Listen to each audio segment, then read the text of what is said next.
San Diego, it's time to fire it up. From the beaches to the ballparks, from the Gaslamp to North County, no one knows America's finest city like he does. You can't just punt on a Manny Machado prime year.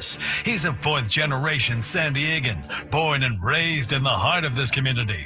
Passionate, opinionated, and always bringing you the real talk on your teams, your city, and everything in between. Braden totally knows his stuff. He's ready for the next step. That guy is good. Live and local, it's the Braden Surprenant Show. But I think Braden's one of the up-and-coming young stars in the media game in San Diego. Now, here's your host, Braden Surprenant. What's up, San Diego? And a happy Wednesday to all of you out there. Braden Surprenant Show off and running on a Wednesday following a Padres tough loss yesterday. We're going to say a tough loss. I thought Mud said it great last night. After the 10-run seventh inning that the Yankees put up, in the top half of the eighth, after a couple of outs, Mark Grant goes, well, sometimes you're the windshield, sometimes you're the bug. I was dying. I was laughing so hard at that. Sometimes it happens.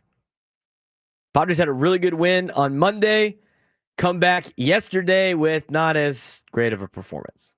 And it was good through the first 6 innings, really 6.5. And then the bullpen had their worst outing of 2025. And it was bound to happen. We talked about it yesterday, and we'll talk more about the bullpen later on the show. But the bullpen was doing things that were at a level that was unsustainable. In fact, that was even quoted in some of these articles about the San Diego Padres.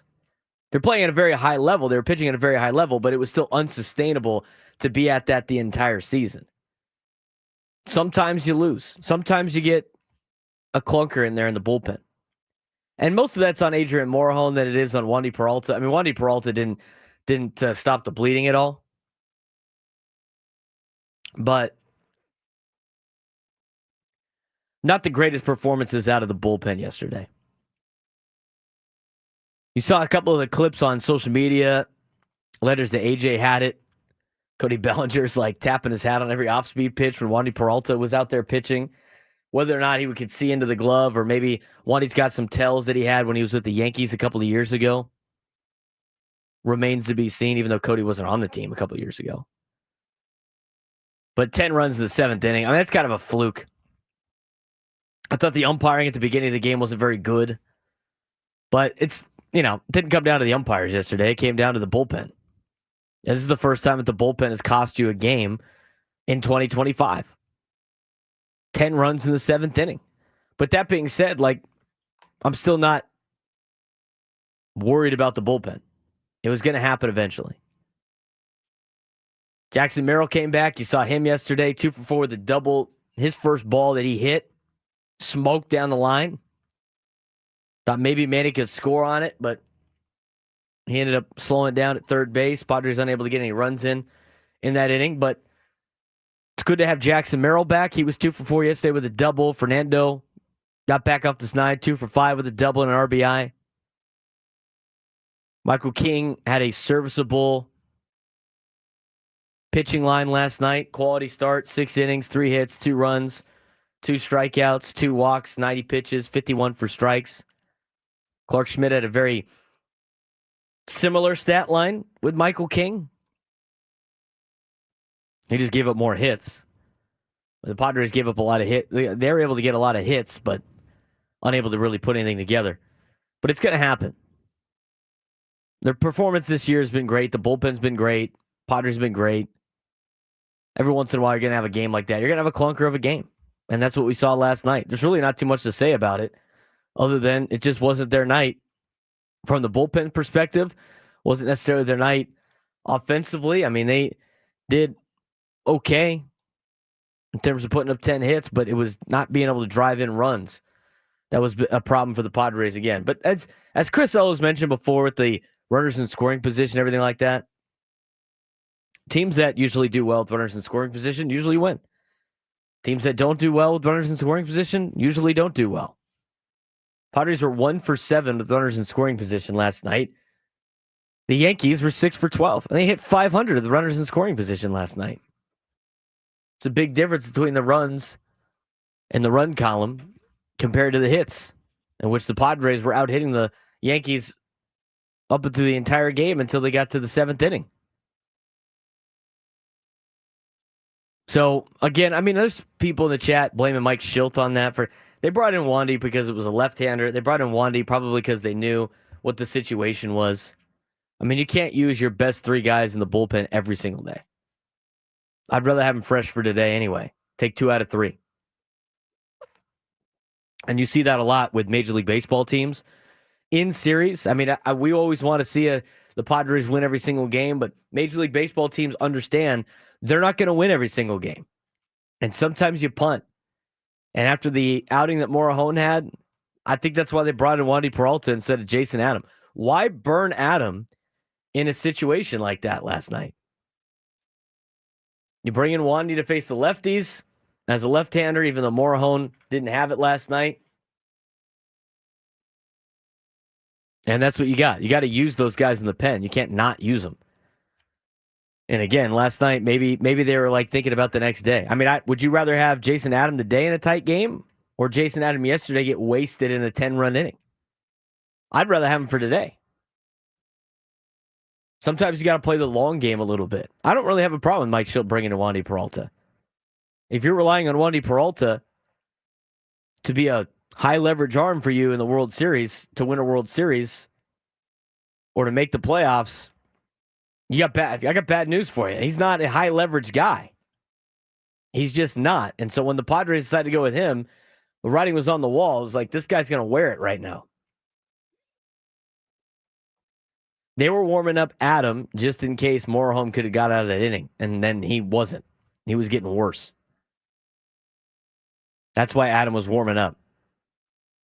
They were hoping Morejon would get an out, maybe 2, and then you could bring in Adam for the final out and then have him start the next inning, have him start the 8th inning and get the first 2 outs of the 8th inning. That's. I mean, we've seen Mike Schilt do that hundreds of times. That's why they didn't bring in Adam, because Morejon couldn't get an out. And that's why they brought in Wandy Peralta. I mean, you lose by 9, you lose by 3. It doesn't matter. You still lost. I'd rather have those guys fresh today, especially with an off day tomorrow before you play the Rockies over the weekend. You could still win 2 out of 3 against New York later on this afternoon. Another 4:05 start. I feel cheated. Supposed to be an extra day off for us, Frank. I don't mind it, to be perfectly honest, because when you first start a job, you don't want to take too many days off. That's true. So this is where I got I'm my at tea. right now.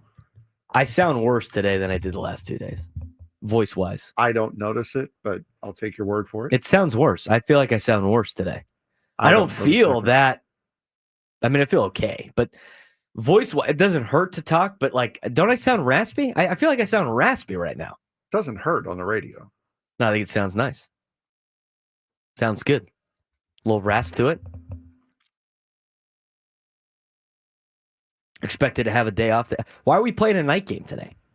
Because Yankees. Nah. It's because both teams have a day off tomorrow. That's why. MLB Network needs to have a showcase. No, yeah. Well, there you go. There it is. It's not the Yankees. I've spoken like a true Mets fan. That Aaron Judge home run last night, by the way, was so ridiculous.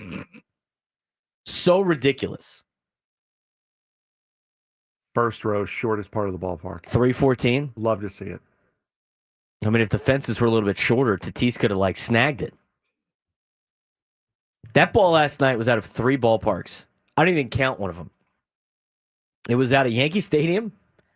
It was out in Dyken Field, or whatever the heck they call the juice box now. Dyken Park. Yeah. Dyken Park Field. I like the juice box better. And then it was out at Steinbrenner Field in Tampa, which is, by the way, who doesn't know? Frank, do you want to fill us in on what's significant about Steinbrenner Field down in Tampa? It is the Yankee spring training facility. What's even more significant? Built the same exact way as Yankee Stadium. The exact same dimensions. AAA ballpark. But I will say, It's not even AAA. I think know, their high A team plays there. It's either high or low yeah, A it's not a team plays AAA there. team. It's extended spring training and low A. I agree with your grandfather, though. At the same time, Padres could be lighting up some home runs right now. They're not. So take that for what it's worth. I thought last night was, it was, some people were showing the years of when they became a Padres fan when they were bitching last night on social media about the outcome of the game. It's going to happen. They're going to have games like that.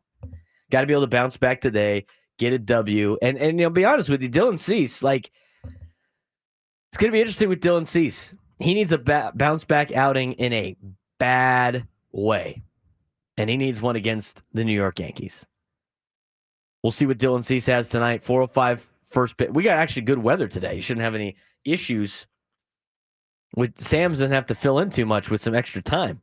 Some rain delays. You said you were watching the Padre, the local feed, right? Mm-hmm. Well, I was watching the TBS feed because that's all I had on offer. I was blacked out of that. I couldn't even watch that. They had Dylan Cease on in between innings for one of the innings. Said he felt fine. He's working on some arm slot things to help him feel a little bit better. But yeah, he needs a bounce back performance because right now, if I could only have one, I'm taking Michael King over Dylan Cease right now. If I could only have one. You're going to have one on the $100 million guys that Jeff Passan put out yesterday that we'll talk about later on in the show. Yes. We'll get to that. We'll hear from manager Mike Schilt after yesterday's game. Coming up at 10:35. We don't spend too much time on hockey in the NBA, but it is the Stanley Cup playoffs going on. It is the NBA playoffs going on. So we actually have two guests today that will give us the full breakdown for all of you fans out there that want to be informed on what's going on in the rest of the sports world. So Don LaGreca, host of Don Hahn and Rosenberg on ESPN New York Radio, will join us at 10:35 to talk some hockey. We will have Brett Siegel on in the 1 o'clock hour to talk about the NBA playoffs. That Cavs-Pacers game last night was pretty good. I watched that last night. I mean, Donovan Mitchell put on a show, and they still couldn't get the job done. Every road team in round 2 or in the conference semifinals of the NBA has won. So much for home field advantage, home court advantage. We'll talk about that later on in the show. Plus, we got a lot of Padres segments to get to. We want to get to your phone calls today, too. 833-288-0973. 833-288-0973. Just getting started on a Wednesday. Braden Surprenant Show, standing as number one sports station, 97.3 The Fan.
10:17 on a Wednesday.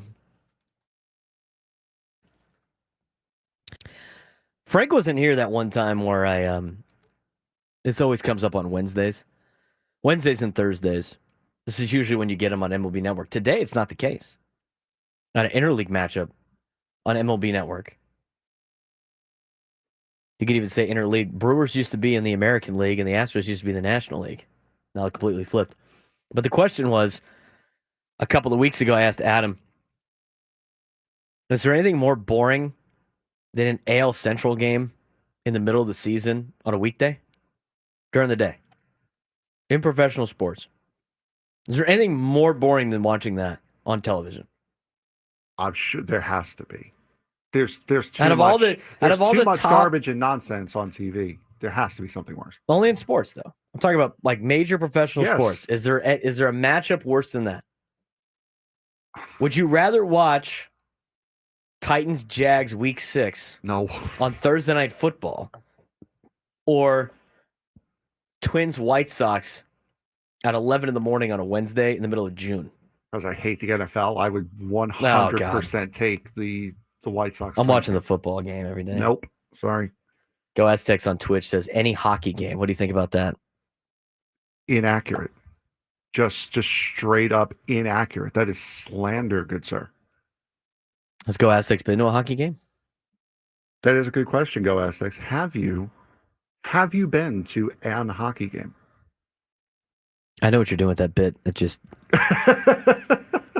going to pretend like I didn't hear it every time that you're going to do it. I would much rather watch the football game than an AL Central game in the middle of June at like 11 o'clock. 833-288-0973, 833-288-0973.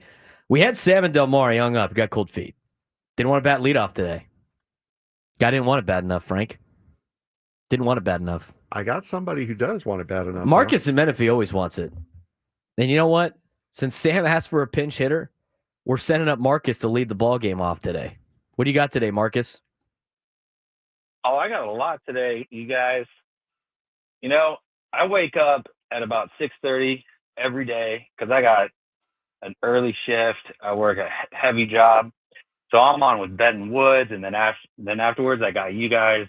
Then I got the evening show. So I'm glad we get to help you get through the day. Oh, God, it helps so much because, honestly, music was getting boring. I got 2 words for you, fans. We need to flush it. Flush it. Move on, okay? Tilty knows what he's doing, all right? It's the Yankees. What are you going to do? I got a text from my uncle saying, oh, my poor Dodgers lost. Where were the Dodgers last night? In Miami, indoors. Not getting rained on, nothing. Are you kidding me? Let's go, Padres. Get it done. All right, Have a good Marcus. day, guys. Appreciate it, dude. Keep working hard out there. We're glad we can help you get through the day. Yeah, the Dodgers lost last night. That's positive, Frank. I got walked off by the fishies. That's right. Don't mess with the fish down in Miami. Sean says NBA regular season game where you got Jazz and Hornets would be worse. That's not a bad. That's a good comp. Yeah. Would you rather watch Jazz Hornets in the middle of December, or would you rather watch Guardians and Tigers on a Wednesday afternoon? I'm taking the baseball game. I'm taking the baseball game too because it means it's summertime. And now go Aztecs. We got to have a conversation. Whoa! Are you okay? Are you okay, sir? Foul on Go Aztecs for the Maction slander. Yeah, we're not slandering the Mac. No Maction slander on this show. Mac action on a Tuesday or Wednesday. God, dude. The disrespect. Listen, when you're desperate on a Tuesday or Wednesday night and you see Buffalo versus Bowling Green come up. Oh, that's appointment setting television. You are like, thank you. I was going to do something tonight and now I don't have to. We got to educate, Frank. I can't wait for college football season. We got to educate some of these people about the excitement and the anarchy that is the Maction. Or You got Conference USA now, middle of the week, Frank. There you go. How about that? And also, you got the conference realignment, so there's going to be new faces and new places. A lot of fun. Oh, yeah, that's always great. We get even though San Diego State's now in the Pac-12, we got It's not the Pac-12. UTEP. It's Pac-6. Whatever. Pac-7. We got UTEP, part of the Mountain West now. I love their stadium. It's so nice. The way it's just like Sun Bowl? Yeah, it's just You the way ever been there? No, I have not been there. But Driven past it twice. It's really nice how it's just like nestled in the middle of two mountains. Like it's just hugged by two mountains. It's a good spot. Enough of that. Valley, that's what I was looking for. The valley between two mountains. Let's get to what Mike Schill had to say yesterday. Padres lost yesterday, 10 runs, 7th inning. Tough loss for the Pods. Here's what Mike Schill said about Michael King's performance in his return to the Bronx. I thought Michael was really good, battling a little bit, controlling counts. I won't speak for him, but, I'm sure there's a lot of emotions going on, ramped up, getting after it. The ball was coming out good. Judge got him, I thought, nice piece of hitting. But I thought he was good overall. I mean, heck, this guy, got through 6 innings of work and kept him at 2 runs. And, we scored in the top half. So he left, the game officially as the pitcher of record with a win. So I thought Michael did the ball very well. Michael King did do a good job. Gave you a quality start, put you in a position to win. And unfortunately, the bullpen is what kind of let you down in the game yesterday. Most of it is on Morejon. I mean, a lot of people want to give the credit to Peralta. He didn't help at all. I mean, he's supposed to go in there and be a tourniquet, and that's not necessarily what he did. But here's what Mike Schill had to say on why he pulled Adrian Morejon when he did. Yeah, basically just what I got through explaining. We got a guy that, we got the base load. It's not an ideal situation, obviously. We've got a guy that in Peralta that, again, has this 3rd weakest contact rate in all of Major League Baseball. He's been throwing strikes. He hasn't been getting up a run all year. He's got a 70-something% ground ball rate. And he's second, by our numbers and the league numbers in ground ball rate among relievers. And we're in a situation where we're looking for soft contact and a ground ball. It makes sense to me. I'm not going to I said it yesterday with being a manager in baseball. Even if you do all the right things, if it doesn't work, you still look like an idiot. It's a hard job to do. I mean, baseball, when it comes to strategy, it's such an obscure sport that even if you push all the right buttons, it still could not work out in your favor. So, didn't work out last night. Padres aren't the only team that gave up at least 9 runs in an inning. San Francisco did that last night, too. Or the Cubs did. Yeah, the Cubs did that, too. San Francisco put up 9 runs in the top of the 11th inning. Tough day to be Ryan Presley today, huh? Tough day to be Ryan Presley. 833-288-0973, 833-288-0973. Here's our guy. Sam Del Mar is back. What's going on, Sam? Just dropped. What up, guys? How you doing? There he is. He's right there, Frank. Come on, man. I lost him on my side. That's why. Okay. We're doing well, Sam. What do you got today? I'm right here.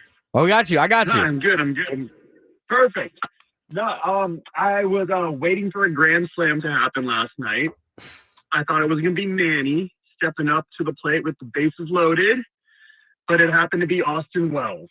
So, I got something right. I knew it was going to happen, just the wrong team. But one thing I did pick up on was Tatis went back to his big leg kick. And I was wondering if you noticed that as well. I did notice his leg kick a little bit. When Fernando tweaks with his swing, he goes back to some of his older parts of his swing a lot, like randomly. You see it with the one-arm finish. Like most of the time, he finishes with 2 hands on the bat. But every once in a while, have that one-arm flip. And I think I've seen it a little bit with the leg kick. Again, he had gone through 2 consecutive days without a knock. And sometimes you want to go back to what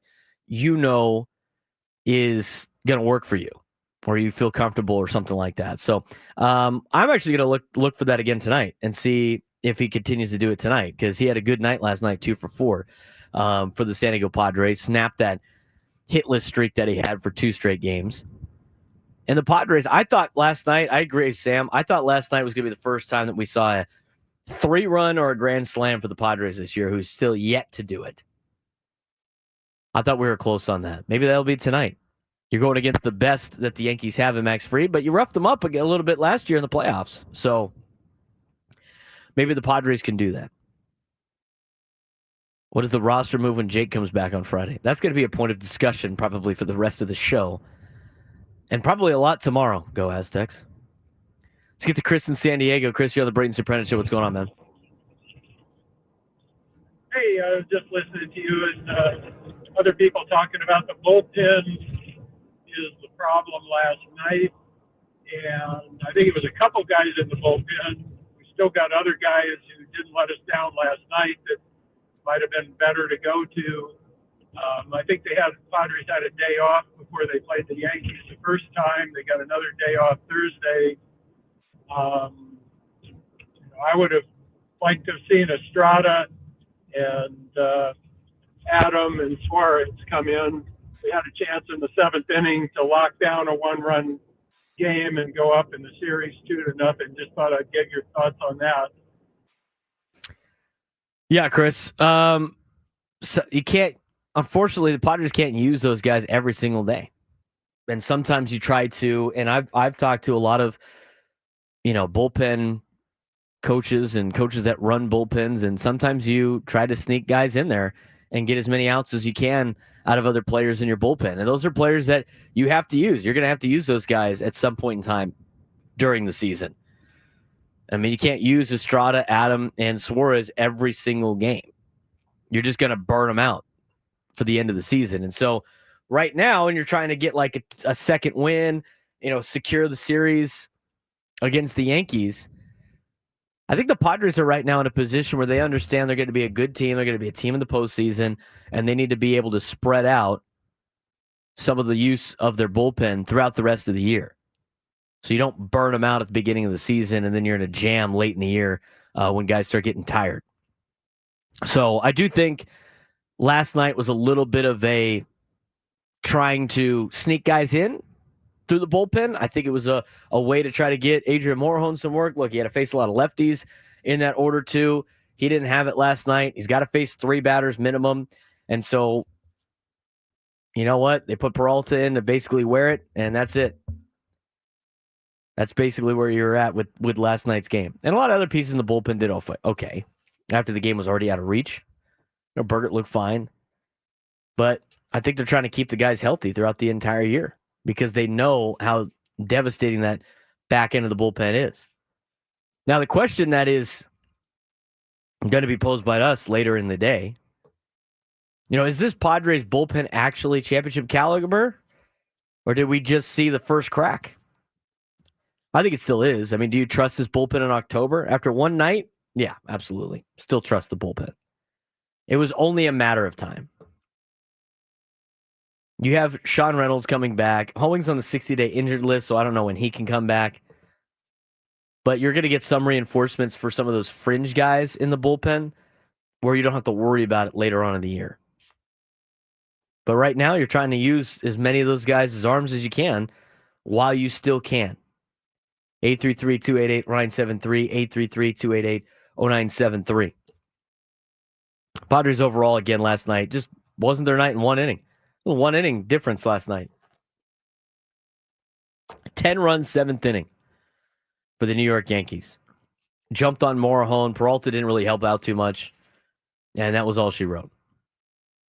Had some pretty exciting games in hockey last night. We're going to quickly update you on what's going on in the Stanley Cup playoffs as Don Greca will join us when we come back. Hosted Don Hahn and Rosenberg on ESPN New York Radio. And after that, we'll talk more Padres to finish up the first hour. I'm Braden Surprenant.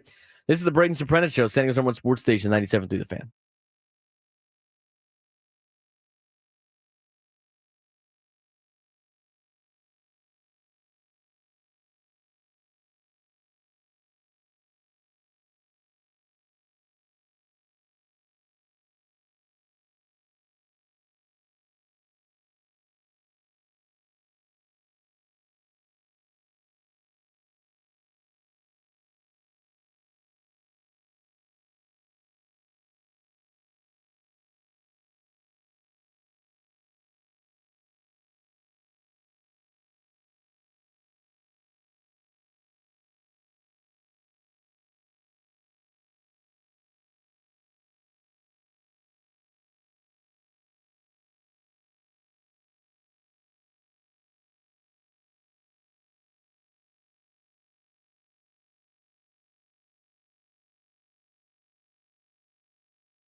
10:37 on a Wednesday morning here in America's finest city. Braden Surprenant Show.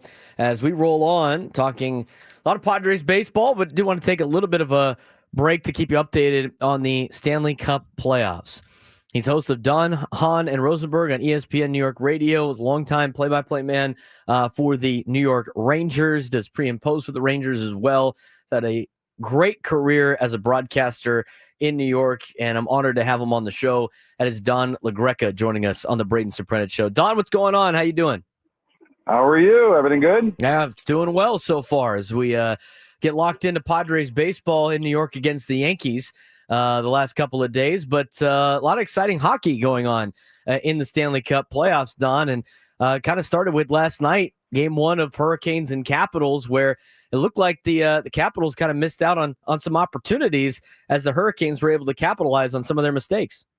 You know, when I'm watching that game and I'm seeing that the Capitals have a lead in the third period and had just 11 shots on goal, I'm like, they're fortunate to be in the situation that they're in, and they're playing with fire. And this Carolina's team doesn't do anything spectacular. They don't have any quote-unquote superstars, but what they do have are just quality up and down the lineup. And they were able to take advantage to get the goal to tie it. And once you get to overtime, you know, anything can happen. So, you know, the Capitals, I thought, played really poorly.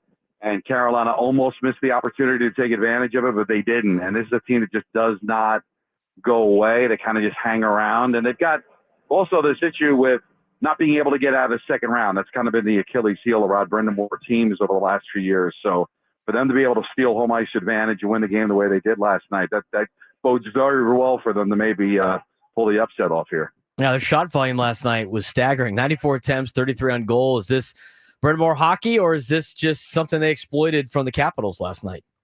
Yeah, you just wonder, you know, a little bit of a layoff. Not, you know, even I thought Montreal was a pretty decent test for them, but certainly not as good a team that is in the Washington Capitals level. So was it just called maybe sleepwalking a little bit or what? But this Carolina team is ferocious, man. I mean, they just do not let up on you. Like I said, they don't have the real studs. Like Aho's a really good player, clearly, and they've got some really nice players, especially on the blue line. But you know, nothing of the ilk of David or Draisaitl or, you know, McKinnon or anything like that. But they can roll four lines and they just be all over you. So if you sleep for any little period of time, they're going to take advantage of it. And I didn't think they did enough during the first, you know, like 45, 50 minutes of the game. But once they tied the game, they took the opportunity and they just ran with it. Don Greca, host of Don, Hahn, and Rosenberg on ESPN in New York, host of the Game Misconduct podcast, joining us on the Braden Surprenant Show. Let's talk about the other game that happened last night on the Western Conference, the Oilers and the Golden Knights. Oilers have won 5 straight games of the playoffs when trailing. Obviously, that doesn't seem like a sustainable thing to do the comeback trend, or, you know, can they be able to continue to do that with their style of play, or are they flirting with disaster right now? Well, I think they're flirting with disaster, but could it be enough to, you know, go win another round? Remember, this is a team that wouldn't go away last year, down 3-0 in the best of 7 against Florida in the Stanley Cup final and forced the game 7. So they've showed a ton of resiliency. They've had the Kings number in the first round. They took advantage of that. This Vegas team, though, is very, very dangerous. So I wouldn't mess around too much with Vegas because they're an exceptionally deep team and they're experienced as well.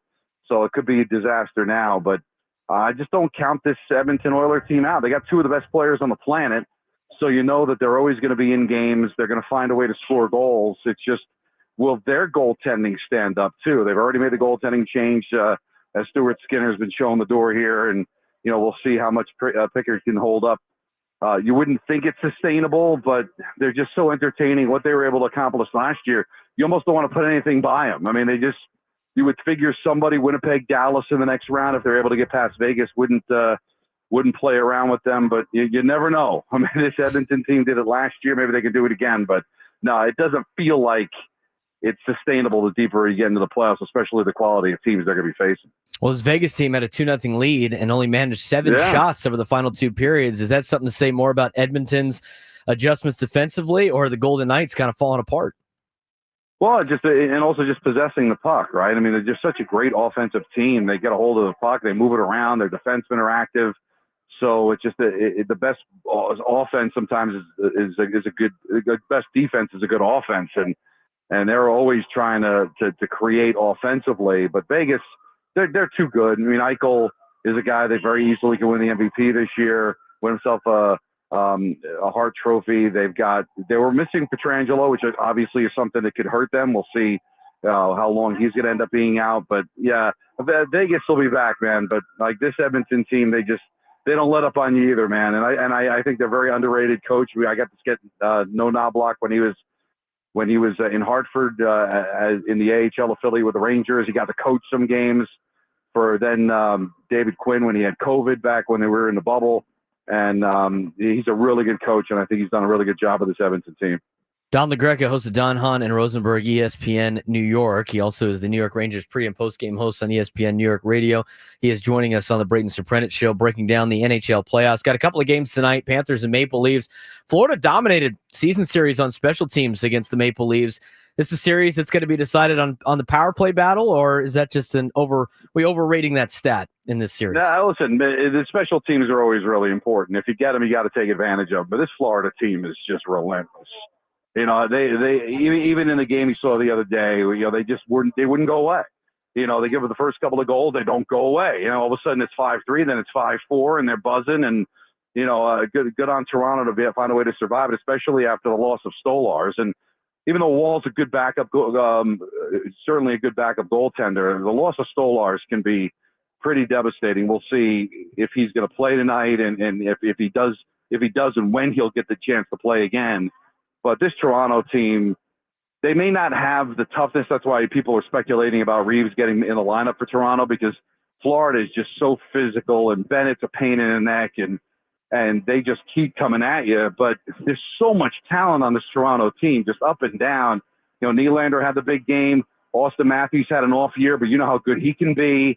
I thought Nyes had a very underrated season. Mitch Marner's one of the better players people don't talk about. There's so much star power in this series. Florida's going to be tough to kill, but I picked Toronto to win the Stanley Cup at the beginning of the playoffs. So if they could survive this test against Florida, like, tell me I'm wrong, right? I mean, if Florida's just been there, back-to-back Cup finals, winning the Cup last year, this is going to be a heck of a series. And Toronto getting that win is so huge. How about this stat? They're the only home team to win in the second round in either the NBA or the NHL. Yeah, that is like crazy. Every road team has won except Toronto. Finally, they were the first one to win at home, and everybody else has lost their first home game. And in Cleveland, they lost their second home game, which is probably going to cost them the series. So, you know, at least Toronto's got that 1-0 lead, sustained home ice advantage, and I think they got a real chance to make a big time run. What happens in college football? We want to change the playoff. It happens in the NHL and the NBA. It's just keep doing the same thing. Let's move on to the Stars and the Jets to kind of finish off this deal. Both teams pulled off stunning Game 7 rallies. Which team do you think is better built to ride that momentum and reset for Game 1? Well, I was really disappointed in Hellebuck in round one, and he got bailed out by that comeback, which was just absolutely amazing. He's going to have to play better if they've got any chance against Dallas. I think Winnipeg is the better team, and they've got what is a crazy home ice advantage. But Dallas, a lot like Vegas, just has a ton of experience. I mean, they haven't won a cup recently, but they've been involved. They've been to a final. They've been to the conference final almost routinely. And then you just see Rantanen, what he brings to the table. But I'm kind of curious health-wise. You know, Morrissey had to leave the game early in Game 7 for Winnipeg. They're playing without Scheifele. Dallas is playing without Heiskanen. They're playing without Robertson. We'll see what their status is going to be for tonight. It looks like both can be back. But, you know, both having to play shorthanded to get through their series and win those amazing Game 7s. But I just think Winnipeg is deeper, and they've got the better goaltender in Hellebuck. He's going to win the Vezina Trophy, but he played so poorly, especially on the road in the first round of the playoffs. If he's able to shake it off, and hopefully given this second opportunity by the way they came back in Game 7, I'm going to go Winnipeg just based on the goaltending. Don, I appreciate the time, man. Thanks again for giving us the lowdown on the latest in the Stanley Cup playoffs, and really appreciate you joining us today. How's the weather out there? Good? It's not. We're finally getting some sunshine. This is usually our May gray time of the year where it's kind of cloudy the entire month, but sun's been poking through. It should be a nice weekend this weekend, Don. Well, yeah, I got 78 and sunny. I'm walking around the city. I feel like I'm by you. Like I feel like I'm getting some California weather here. So yeah, we finally got some sun after a couple of days of rain. So enjoy, man. This is fun. Yeah, I appreciate it, Don. Thank you very much. It's fun talking about sports, talking about Stanley Cup with Don LaGreca. Guy's a legend in New York. Did a great job, and big thanks to Frank for making that happen. Frank's known Don for a very long time. And that was some good insight right there. Stanley Cup playoffs.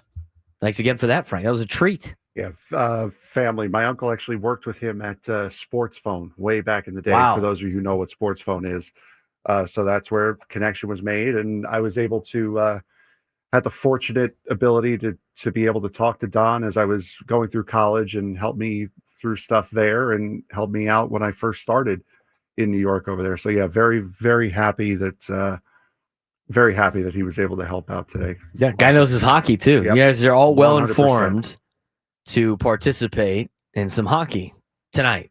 Two big games tonight. Stars and Jets, Panthers and Maple Leafs. We will talk more about the NBA playoffs later on in the 1 o'clock hour, but we do want to dive in to some more Padres baseball. This is a Padres show. We're going to be talking a lot about the Padres. It's going to be a lot of Padres throughout the entire season, during the off season, but we want to mix in other sports. We want to talk about other sports. There's a lot of stuff going on in sports. This is a sports show. Braden Surprenant show is a sports show. And so we did some good hockey games last night. The NBA games last night were great too. We'll talk more about the NBA later on, as I mentioned. 833-288-0973, 833-288-0973. Let's get to Jason in Encinitas. Jason, you're on the Braden Surprenant show. What's going on, man? Hey, Braden. Just wanted to, talk a little bit about the bullpen. I would surmise that every other GM in the National League is viewing the Padres bullpen as the thing that scares them most. I mean, this team, hits the ball pretty well, defends very well, and has good starting pitching. But, make no mistake, this team, as far as it's going to go, is going to be a function of how well that bullpen performs. And, anyone thinks that the Padres were going to pitch to a .70 ERA for the entirety of the year in that bullpen is delusional. So they had a bad game. They played 35 games and they pitched beautifully in 34 games. So, I'm not personally not worried about the bullpen at all. The second topic I wanted to cover was, who's probably going to go down. And I would guess it's probably Bergert when Jake comes off the DL. I mean, T. Wade has proven that he belongs here. He can play all over the field. He's played second and center. He's a left-handed bat. And then you have Lockridge, who, plays all the outfield positions and puts pressure on the opponents with his legs. And so, I think it's most likely going to be Bergert, but wanted to, get your take on that. Yeah, I mean, and I appreciate the phone call. When it comes to, was he talking about the roster move at the end of the week? Yeah, he's talking about when Cronenworth comes back. Do we have an extra pitcher right now? Because there's roster limits on pitching and position players. They haven't sent Kolek back down, have they? No, he's still on the. So no, I think they have the. Do they have one extra pitcher? Then let me pull up the roster. I think they have the correct amount. Again, my first thought would have been Oscar Gonzalez was the one to go. I thought that would have happened yesterday. Because you're adding an outfielder, it would make sense to drop an outfielder. When they added Kolek, 1, 2, 3, 4, 5, 6, 7, 8, 9, 10, 11, 12, 13. They got 13 pitchers and 13 position players. Don't you need 13 each? What's the roster rule? I forget because it changes all the time. It's usually 5 starters and so 13 pitchers. So you have 13 pitchers, which means you can't send anybody down. I don't think you can carry 14 position players. You've got how many outfielders do they have right now on the Major League roster? It's got to be like 7 or 8 right now, right? They have 7. Yeah. Well, Gavin Sheets is considered an outfielder on the sheet. Outfielders are Gonzalez, Hayward, Lockridge, Merrill, Sheets, Tatis, Wade. Those are all considered outfielders. It's got to be Gonzalez. That would be my guess. I would say it's Gonzalez. We picked correctly yesterday. We said it was probably going to be Campusano. I thought it was going to be Campusano for the second go around, but I mean, you're running out of options here. Oh no, I know. I'm just saying. I thought outfielder coming up, it would make sense to bring an outfielder down, so it would have been Gonzalez yesterday, and then Campy when Cronenworth is ready. Right. But I guess they could carry one less pitcher if they wanted to. I don't see them doing that though. I think they can go 13-13 I know you can go 14-12, but I can't remember if you can carry an extra pitcher or not. I don't think you can carry 12 pitchers. I mean, the only time I would see them doing the extra pitcher thing would not be this weekend. It would be next weekend because they come back home after Colorado to face the Angels, day off on Thursday, Seattle at home, and then it's the day off on Monday. So, like, if you were going to do what they did last week with the dropping the fifth starter to get an extra reliever, you'd do that next weekend, not this weekend. You can. Did you get that point? Yeah, I did. Okay, teams are limited to carrying 13 pitchers. And then when they add 28 men at the end of the season, you can carry a limit of 14. And two-way players don't count, right? So because I guess roster they could expands to 28, theoretically, they could theoretically take 12 pitchers. So they could, as Jason said, they could send down Berger if they wanted to. Yeah. And then go with 12 pitchers instead of 13. But to keep 7 outfielders seems excessive. I think it's better to have Berger on the team than it is to have Oscar Gonzalez on the team. I agree. 100%. And the thing with Oscar Gonzalez, again, he's got that opt-out in his contract if he's not up at the big leagues by a certain time. I don't know if that continues after he's gotten pulled up one time. But I would imagine Gonzalez is probably on his way out. That came up with Luke Voigt, I think, when he signed with, was it San Francisco, I think? He didn't get pulled up by the date, and then he... Yeah, you can opt out. Yeah, that's what Jose Iglesias did with the Padres in 2023, yes. like 3 times. I mean, he could theoretically opt out and then re-sign another minor league deal with the Padres. Iglesias did that, like I mentioned, 3 times in 2023. I think it's Gonzalez. We'll talk more about that later on in the show. When we come back on the Braden Surprenant show, talk about the Padres bullpen woes again, that 7th inning meltdown. Peralta wore it. Braden Surprenant show rolls on.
Baseball coverage on 97 through the fans presented by T-Mobile. Head to T-Mobile.com, get a great deal on an iPhone 16 Pro. Frank, we had some people in the chat asking about. Yeah, hang on. Asking about the game yesterday, the Champions League that you were watching. Well, as you can see, it's scrolling down on the bottom right now, as a matter of fact. It went very well. We're very well for Inter Milan. Very, very well. You didn't lose a lot of hair? Don't remind compared me. to most Italians? Don't remind me about that. But no, it was a thriller of a game. Even some people that don't watch soccer watch that game because of watching my reactions to it. And they said, yeah, that was a great game. Most games, much like every sport, most of it's just mundane, normal, boring, standard, out of the ordinary.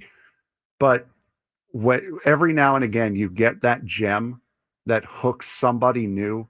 Yesterday was that gem with Inter and Barcelona yesterday. Your live for reactions were phenomenal. I can't believe we didn't clip those.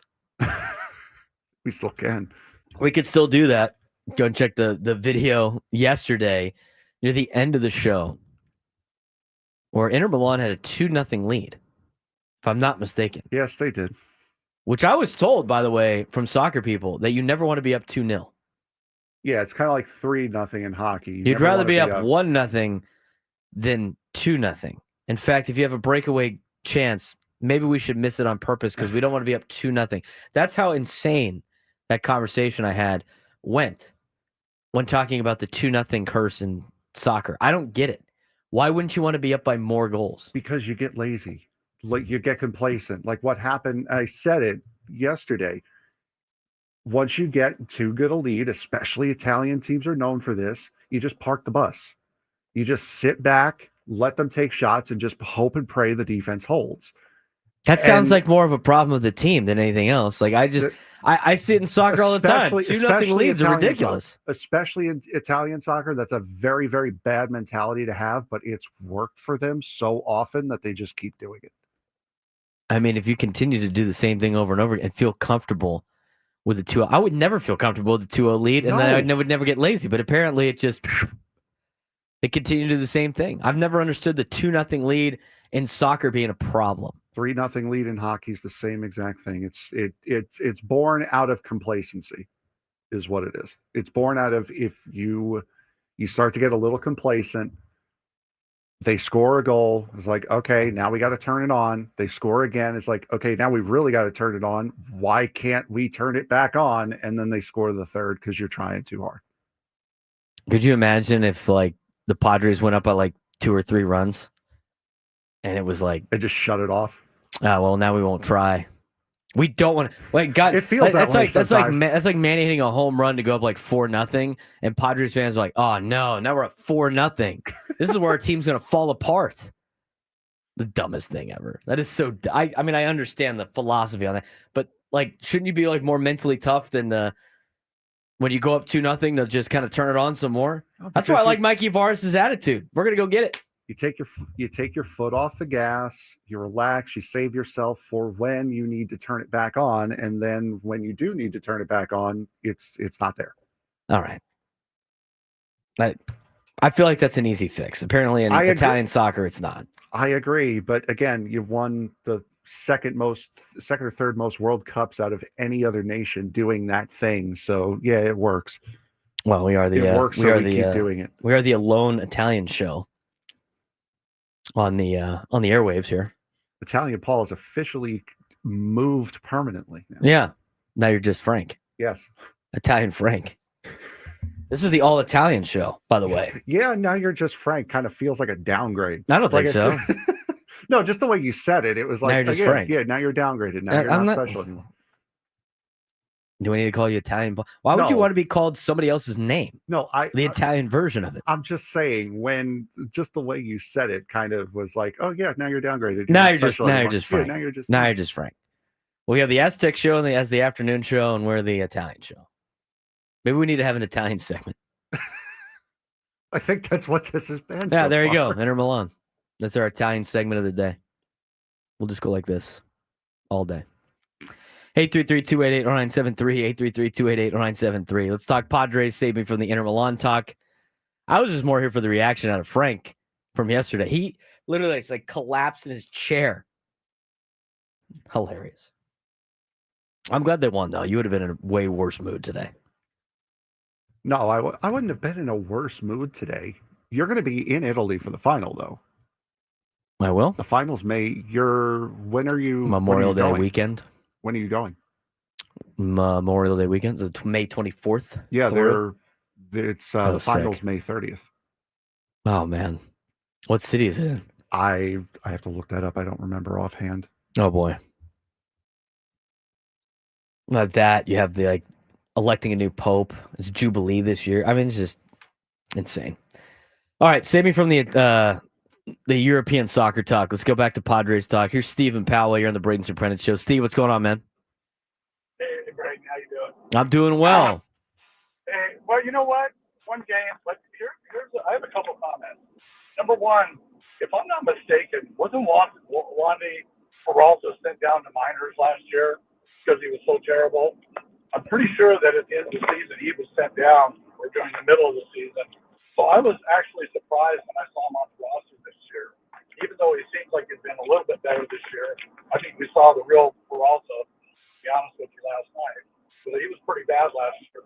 The other point I want to make is, this could be a discussion. When Cronenworth comes back, who's we sending down?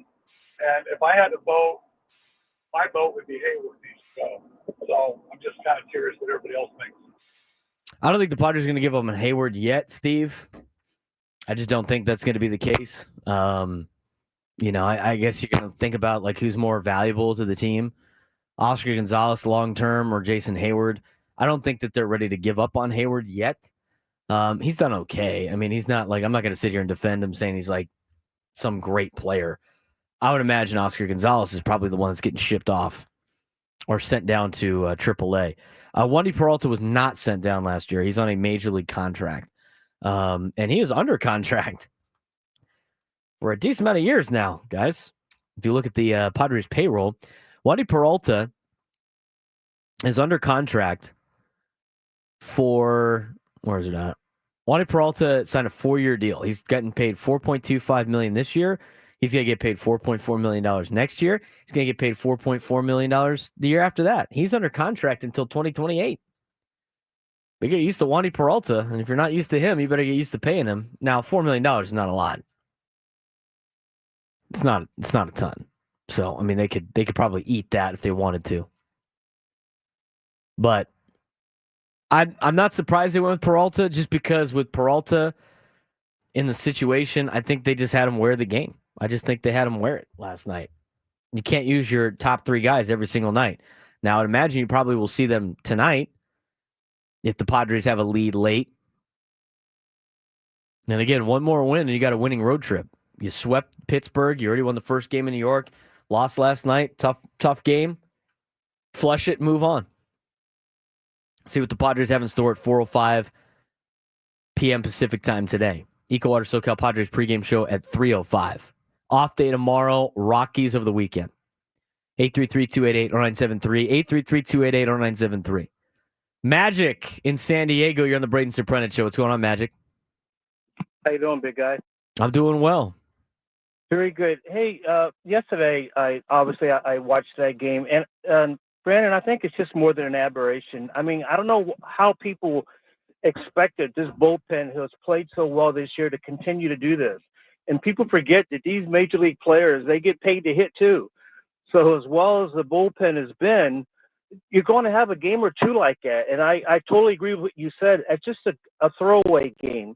I would not continue to put those 3 top relievers in their situation like that. You have to save them for other series coming up. You just can't wear them out like that. So I look at yesterday's game as just an admiration. I think just a little blip. They didn't lose much ground anywhere else. So they'll snap out of it. It'll be okay going forward. I think so too, Magic.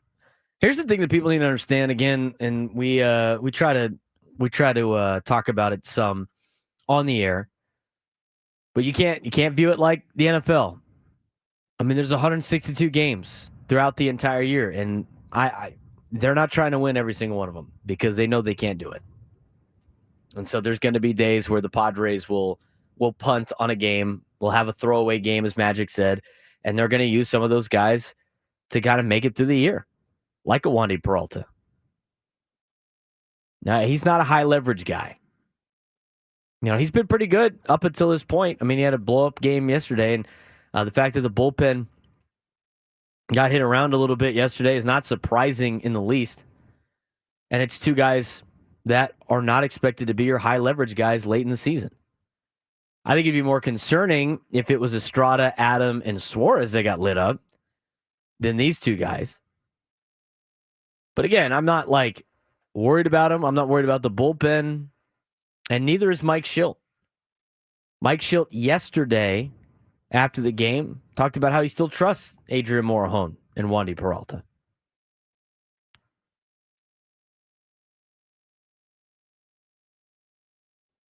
Bullpen's been fantastic. It's been tremendous. I mean, Morejon been tremendous.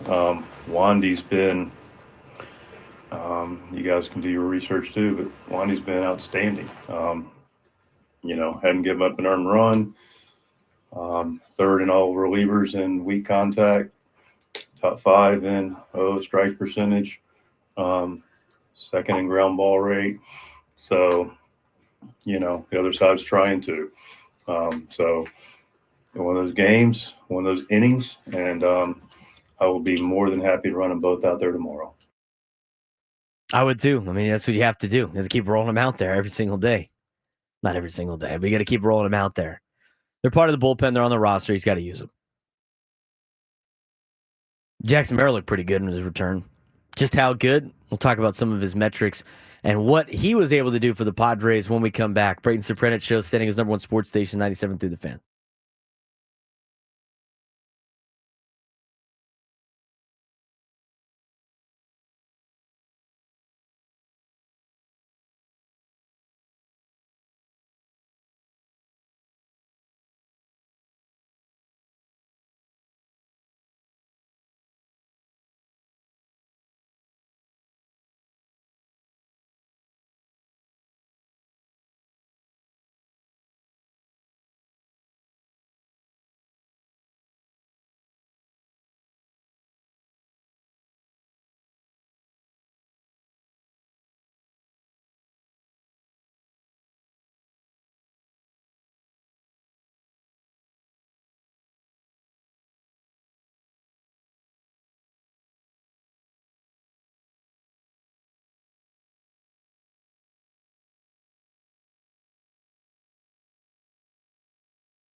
We're not in the lunchtime hour yet, but I do like talking about food during the lunchtime hour, just kind of naturally. I saw this on a different podcast. I found it interesting. I need your take on this, Frank. All right. You're a picky eater, though. So Yes, I am. And you're not a spice guy. No. So I might already know the answer to this. It's one of my many flaws that I'll admit to. Do you like quesadillas? Yeah, more or less. Right? I mean, cheese and tortilla. I don't mind a quesadilla. I haven't had them in a while because the last time I've had like flour tortillas since my stomach surgery, my stomach doesn't handle it well. So, Oh, they got other tortillas. You can do almond flour tortillas. Allergic to nuts. Oh no! I have an answer for everything. If you're gonna order, let me ask you this: if you're gonna order quesadillas, what would you want as a dipping sauce on the side? Like, what would you expect it to come with? Honestly, I wouldn't mind melted cheese. I think that would probably Melted cheese on the. What would you expect? Like, what would you expect if you ordered a quesadilla and it came with two? What would you expect they give it to you? I thought you were asking my personal preference. I'd probably say salsa would probably be the Probably be salsa, Yeah. right? Probably be salsa. On this podcast, they said they went to the movie theater. Well, that's your first mistake. And ordered a quesadilla, and it came with, if you had to guess, it didn't come with salsa. It came with sour cream. You dip it in sour cream. Wouldn't be my first choice, but I understand it. People put sour cream on tacos. I understand that too, but like sour cream is like the next in line behind salsa. I get guac too, but like your first problem, dipping stuff in a sour cream. Your first problem is getting a movie theater quesadilla and then trusting the movie theater sour cream. Well, see, that would be even if I'm. That's your first mistake. I don't know why you would. I don't know why a movie theater would serve a quesadilla with sour cream instead of salsa. I feel like it needs to be salsa. No. You're no, I get what you're saying. They ordered the movie theater quesadilla. It's probably a microwavable quesadilla you can get anywhere. Why is it coming with sour cream? Shouldn't it come with guac or salsa? Sour cream. I don't know about that. The fact that you would trust movie theater. I wouldn't. I didn't do it. Somebody else did. I'm saying anyone. The fact that anyone. There's a lot of gourmet movie theaters now. Again, I am a picky eater, so I'm probably not the best person to say this, but I do have a frame of what is good and where it should be and why it should or shouldn't be there. Adam Paul says movie theaters make a mean quesadilla.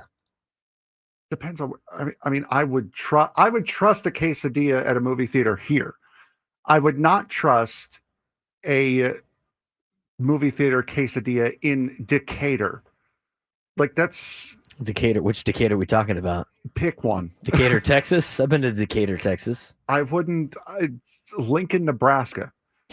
I wouldn't trust a movie theater quesadilla in Lincoln, Nebraska. It's not the quesadilla in the movie theater. That's the problem. It's the quesadilla with the sour cream on the side. No, Is that over the salsa? If you get a burrito at a taco shop, you get a side of sour cream on the side instead of salsa. I feel like it needs to be salsa or guac. I'm sure sour cream's good, but I don't know if you need to put sour cream on all that stuff. No, overall point of the conversation, no, I agree. It would not. Sour cream would not be the first choice I would expect, or the first thing I would expect. Yeah, I don't think our boys at Craft Taco are putting sour cream on the side of their tacos.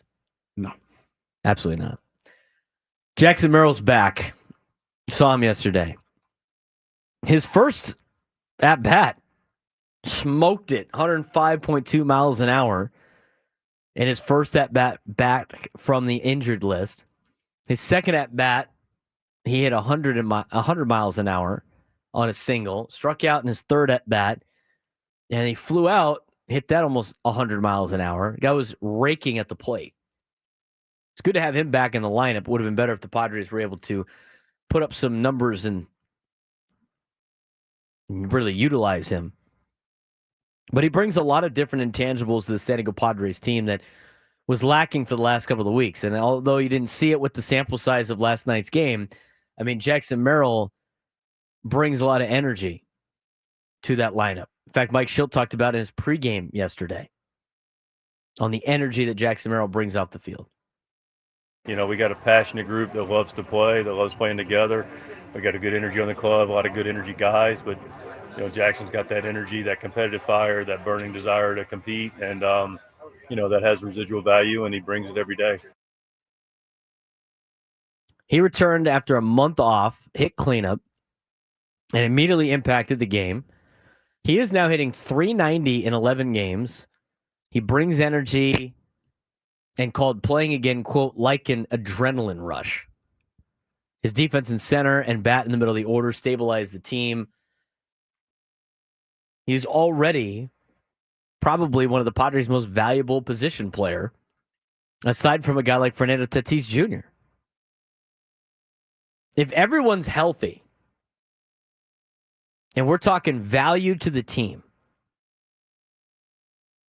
where does Jackson Merrill rank in value with Tatis, Machado, and Luis Arraez? Because even Luis Arraez, you know, look at his metrics, look at his WAR, not very good numbers when it comes to those particular things.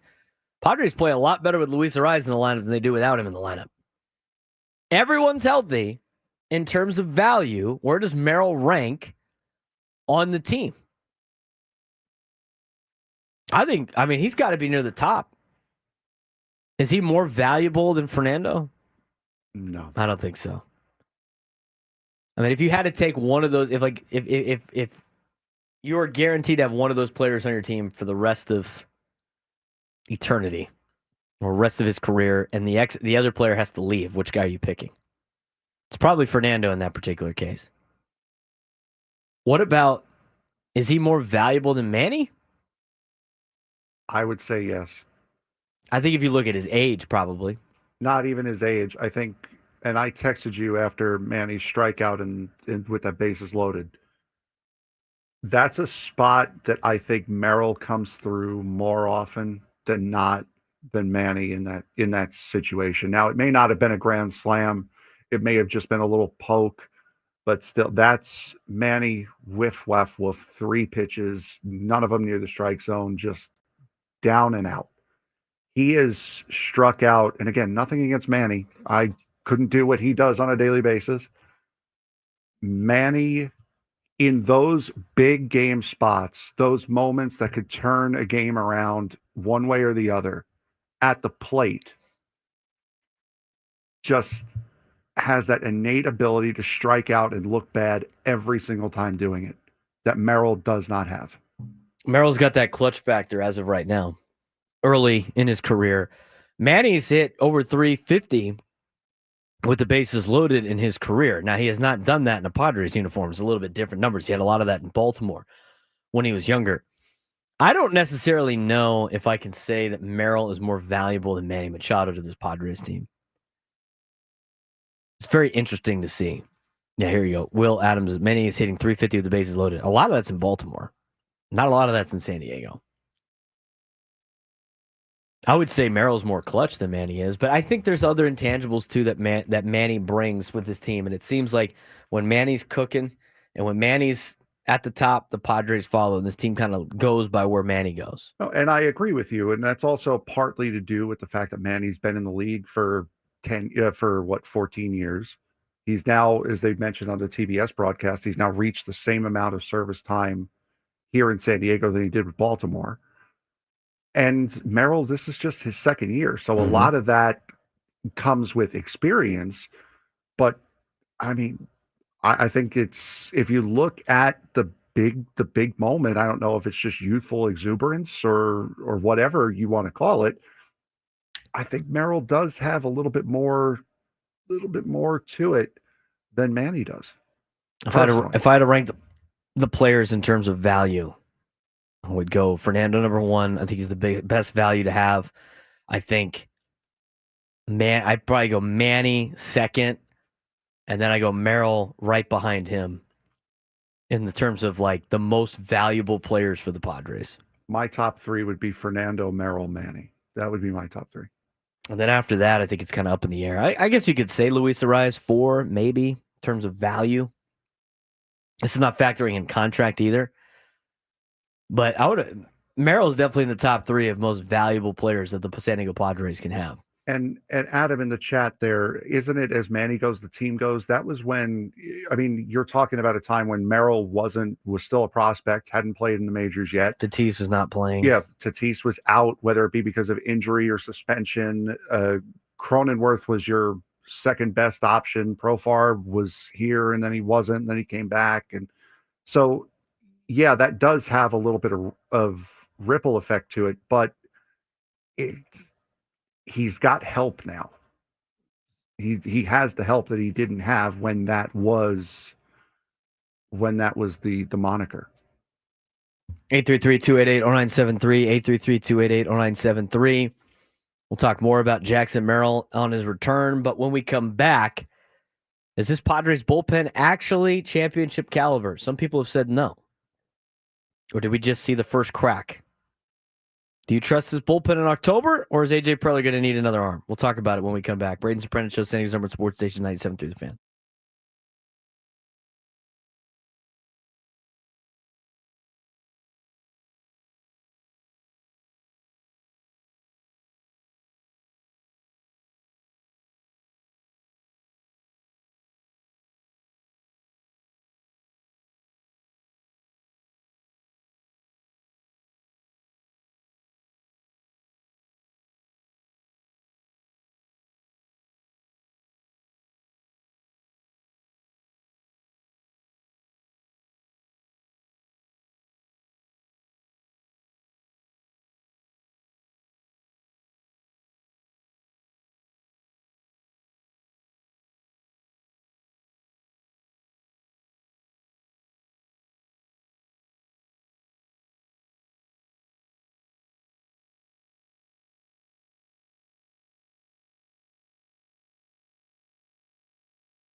AI, it's got Bucky's tags all over it. Coming soon to the 7 Seas, a Bucky's cruise. It's fake. Where's your Bucky's water bottle? I will bring it tomorrow. I thought about it, but I was already in traffic on the way here, and I was not turning back around to go get it. Somebody in the chat goes talking about the Cowboys. Cowboys went and got George Pickens today. Yep, I believe that's been on our bottom line all morning so far. We're talking about all day, getting your phone calls on the George Pickens trade. Where we at, Cowboys fans? Don't tempt them, please. Please do not tempt them. I do not feel like screening Cowboy calls. All Yeah, morning. oh my As God. a Giants fan, Could I do you not imagine? feel like screening I don't think Cowboy George calls. Pickens is going to be a big pickup for them.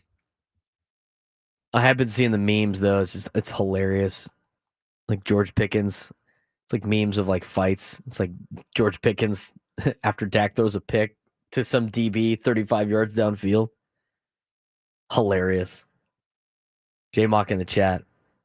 Don't tempt them. They're on your side there, Frank. 833-288-0973. 833-288-0973. Let's get out to Mike in Mission Valley. Mike, you're on the Braden Surprenant Show. What's going on, man? Hey, Braden. Guys, you're pretty insightful. There's some crucial, I think, decisions to be made. This is a playoff team. It's not a championship team. And I'll tell you, one guy that I've always been bothered by is in pressure situations like you both were talking about. This is the problem with, and not only does pitching win championships in the clutch and in the pressure situations, the guys right now are starting to crack. You're starting to see, and that's Morejon. Your Peralta, of course, we know is not up to speed. But if you can make these four guys, in my opinion, Iglesias is a double play candidate, Bogarts as well, as until he's doing okay at the moment. But double play with Hayward, double play with Iglesias, double play with Diaz, and that's not because he's not a bad catcher. It's just this is why the Yankees did what they did yesterday. All the guys are, next guy up in the line doing 6 runs per inning, 8 runs per inning. Padres don't do that. We have to 1 and 2 at a time, 2 in, we rarely have a 3-run home run anywhere along the line because you don't have 3 guys, 4 guys, 6 guys to keep the line moving. And that's because you got the double play with Iglesias, an old veteran. And this is kind of my problem why they're a playoff, not a championship. You see what I'm saying? Pitching's going to win championships. So in July, in the June trading, July trading deadline, I got to get rid of this fat, these guys that are just kind of older veterans that are just dragging this line down. What do you think offensively? This is the Hayward problem. I think it's Iglesias. Morejon's not good in the pressure, and Peralta, no way. This is not a playoff, a championship team. Maybe a playoff if we're lucky. Well, Adrian, Morejon, and Wandy Peralta are going to be pitching high-leverage situations in the postseason. You're going to get to a point where some of your starters will be coming out of the bullpen in the innings that they would pitch normally anyway. Morejon and Wandy Peralta will be pitching in mop-up duty, I would imagine. Well, mostly Peralta. I'm not ready to throw Morejon to the wolves yet. I think he's got potential. He does a lot better in low leverage situations than he does in high leverage situations. I think that might come with time. But those are players that when you have Suarez and Adam and Estrada at the back end of your bullpen, you're going to be okay, especially with the starting staff that you have. And then Adrian Morejon's kind of a swing guy in the middle. Your left-hander in the 7th inning. I don't mind him too much. I know he didn't have a great day yesterday. The thing with the veterans and some of the players that he mentioned in terms of that Mike mentioned in terms of double play candidates. There's a lot of those guys out there in Major League Baseball. You're not going to have a perfect roster. Now, that being said, I do think they got to go get a left fielder at the deadline. I think that's probably more important right now than a starting pitcher. I think it's more important than a bullpen piece because I think they need somebody in left field. The catching situation is what it is. They've already mentioned that that's a defensive position first. And they're doing a good job with the pitching staff, and so they ain't going to be moving around too much. Your catchers are what they are, and they're going to be the number 9 spot or 8 spot in a batting order more times than not. And most teams have that philosophy of it's a defensive first position, and if you get offense out of it, then you got a unicorn on your hands. Hayward will probably be, by the end of the season, if he's still on the team, a bench option than an everyday starter anyway. Especially if you go get a left fielder. And that's exactly what they need. They need to go get a left fielder. But the bullpen is the best bullpen in Major League Baseball. And even with the 10-run collapse last night, they still are the best bullpen in baseball. They've still allowed the least amount of runs in Major League Baseball. So for every guy that, like, the Padres have that are Morejon and Peralta, I mean, other teams have players that are worse than that. And again, you're not going to have a perfect roster. But yes, there are some pieces that they'd have to add in on the margins. I think they'd have to go try to get a left fielder. In terms of who you could bring in, it's very interesting. We talked about it with Chelsea Janes on yesterday. It could be set up for a not that great of a trade deadline because there's not a lot out there. Most rentals are on teams that are competing. The National League has 7 teams that are like clear-cut better than everybody else. The American League has a lot of teams that are very tight in terms of win-losses that might be contenders or think they're contenders at the trade deadline. It's going to be a seller's market. Somebody put in, can Gavin Sheets play left field? I don't want to see Gavin Sheets play every day. He can't play every day. We just saw that the last couple of days with injuries. He's an everyday player. You know, he made an adjustment, he said, on why he could, why he's been better as of late. But overall, I mean, Gavin Sheets is not an everyday player. When you look at this roster, they got a lot of platoon guys. That was kind of the Achilles heel of this Padres team. So Mike brings up some good points. I don't know where you're going to find some of these potential options. Iglesias is fine. He's serviceable. He's a high batting average guy. He's a good defensive player. But you look at some of the other players on the team, I guess, a lot of double play candidates. But the Padres are trying to eliminate that with their extra leads that they're taking. They're trying to eliminate that with some of the stolen bases, being aggressive on the base pass. But you look at some players on this team. I mean, Jason Hayward's not an everyday guy anymore. Gavin Sheets is an everyday guy anymore. Tyler Wade's not an everyday guy. Oscar Gonzalez is not an everyday guy. Jose Iglesias is not an everyday guy. So they have a lot of platoon guys, and they're putting together with the aggregate. Now, that being said, maybe they could go out there and swing a left fielder on the open market. I'm going to have to do a little bit more research on that. It's only May 7th. And the Padres still got to get through a heck of a stretch in June before you can start thinking about the trade deadline. And there's a lot of teams that are going to go up and down over the next 2 months in terms of adding to this team. But right now, as constructed, I think the team's pretty good.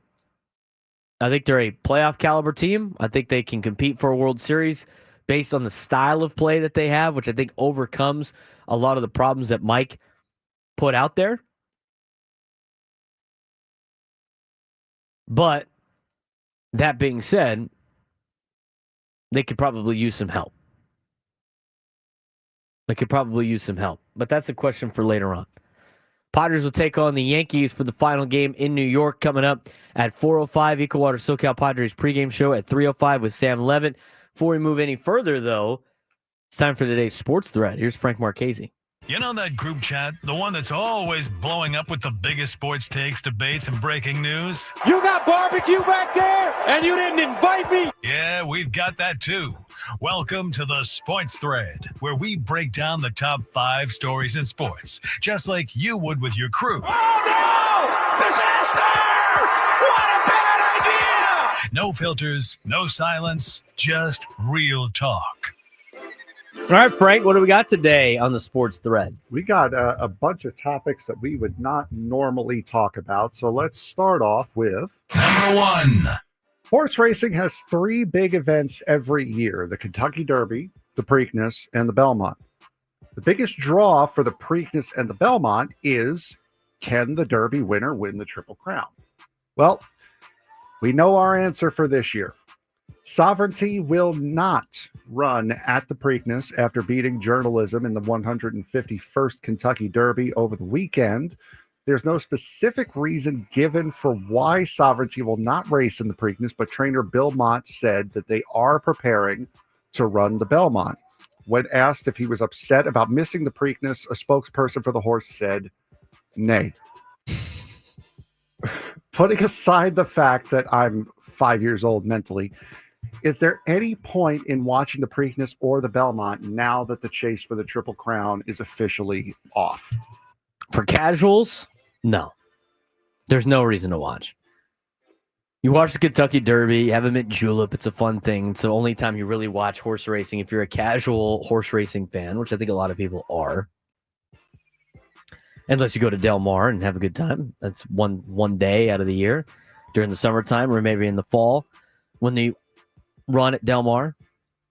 But overall, in terms of watching horses, aside from betting, as mentioned in the chat, I'll watch the Kentucky Derby because it's the Kentucky Derby, and whoever wins, you're watching the next race to see if they win, and if they do, then you watch the third one, and if you don't, and if they lose, you're out. No Triple Crown, I'm out.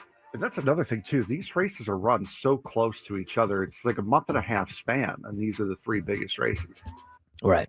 It's number 2. But no, I'm not watching. Yeah, no. If they're not racing. Not either. I want to preface this first by saying we are reporting only news that has a potential to affect sports and not taking sides on the issue. You're flirting with disaster. According to a proposed 2026 fiscal budget request to Congress that was released by the White House, there could potentially be a $8.25 million cut to research and education on traumatic brain injury. According to ESPN, all 5 staff members in charge of the main traumatic brain injury program were placed on administrative leave back on April 1st. This funding was first set aside as part of the annual budget in 1996 and has not been renewed after expiring at the end of last year. I must stress that absolutely nothing is official, as this is just a budget proposal. But Braden, this has the potential to put a major hold on innovations and discoveries that could help players recovering from concussions or who are suffering from post-concussion syndrome like CTE. So are you asking if they should be funding it, or what are the potential issues that losing this funding could possibly? Well, I mean, obviously it can lead to not taking it seriously about traumatic brain injuries. I think they'll get the funding in some sort of capacity. Now, whether or not the government funds it or private funds it is two different things. But again, you know, I think it's going to come down to whether or not you think the government should fund it or whether or not you think it should be funded privately for this research. And we'll see what they decide to do. Yep, I agree. Number 3. All right, let's get back to the lighter stuff. As decisions have been made in Cleveland for the Cleveland Browns. The Brownies released their rookie numbers yesterday. Yay. All right. So exciting. Moving on. In a tweet yesterday with the headline, "Rookie numbers dropped before GTA 6. That joke misses the mark because GTA 6 now has announced their release date for May 26th. That is no longer unknown, which was the point of the joke. But anyway, number 5 overall pick, Mason Graham, takes number 94. But the interest lies in the quarterbacks as Dylan Gabriel takes number 5. And the man of the hour, Shedeur Sanders. Want to guess what number he took? 12. Number 12 in honor of his mentor, Tom Brady. There's also pick number 144.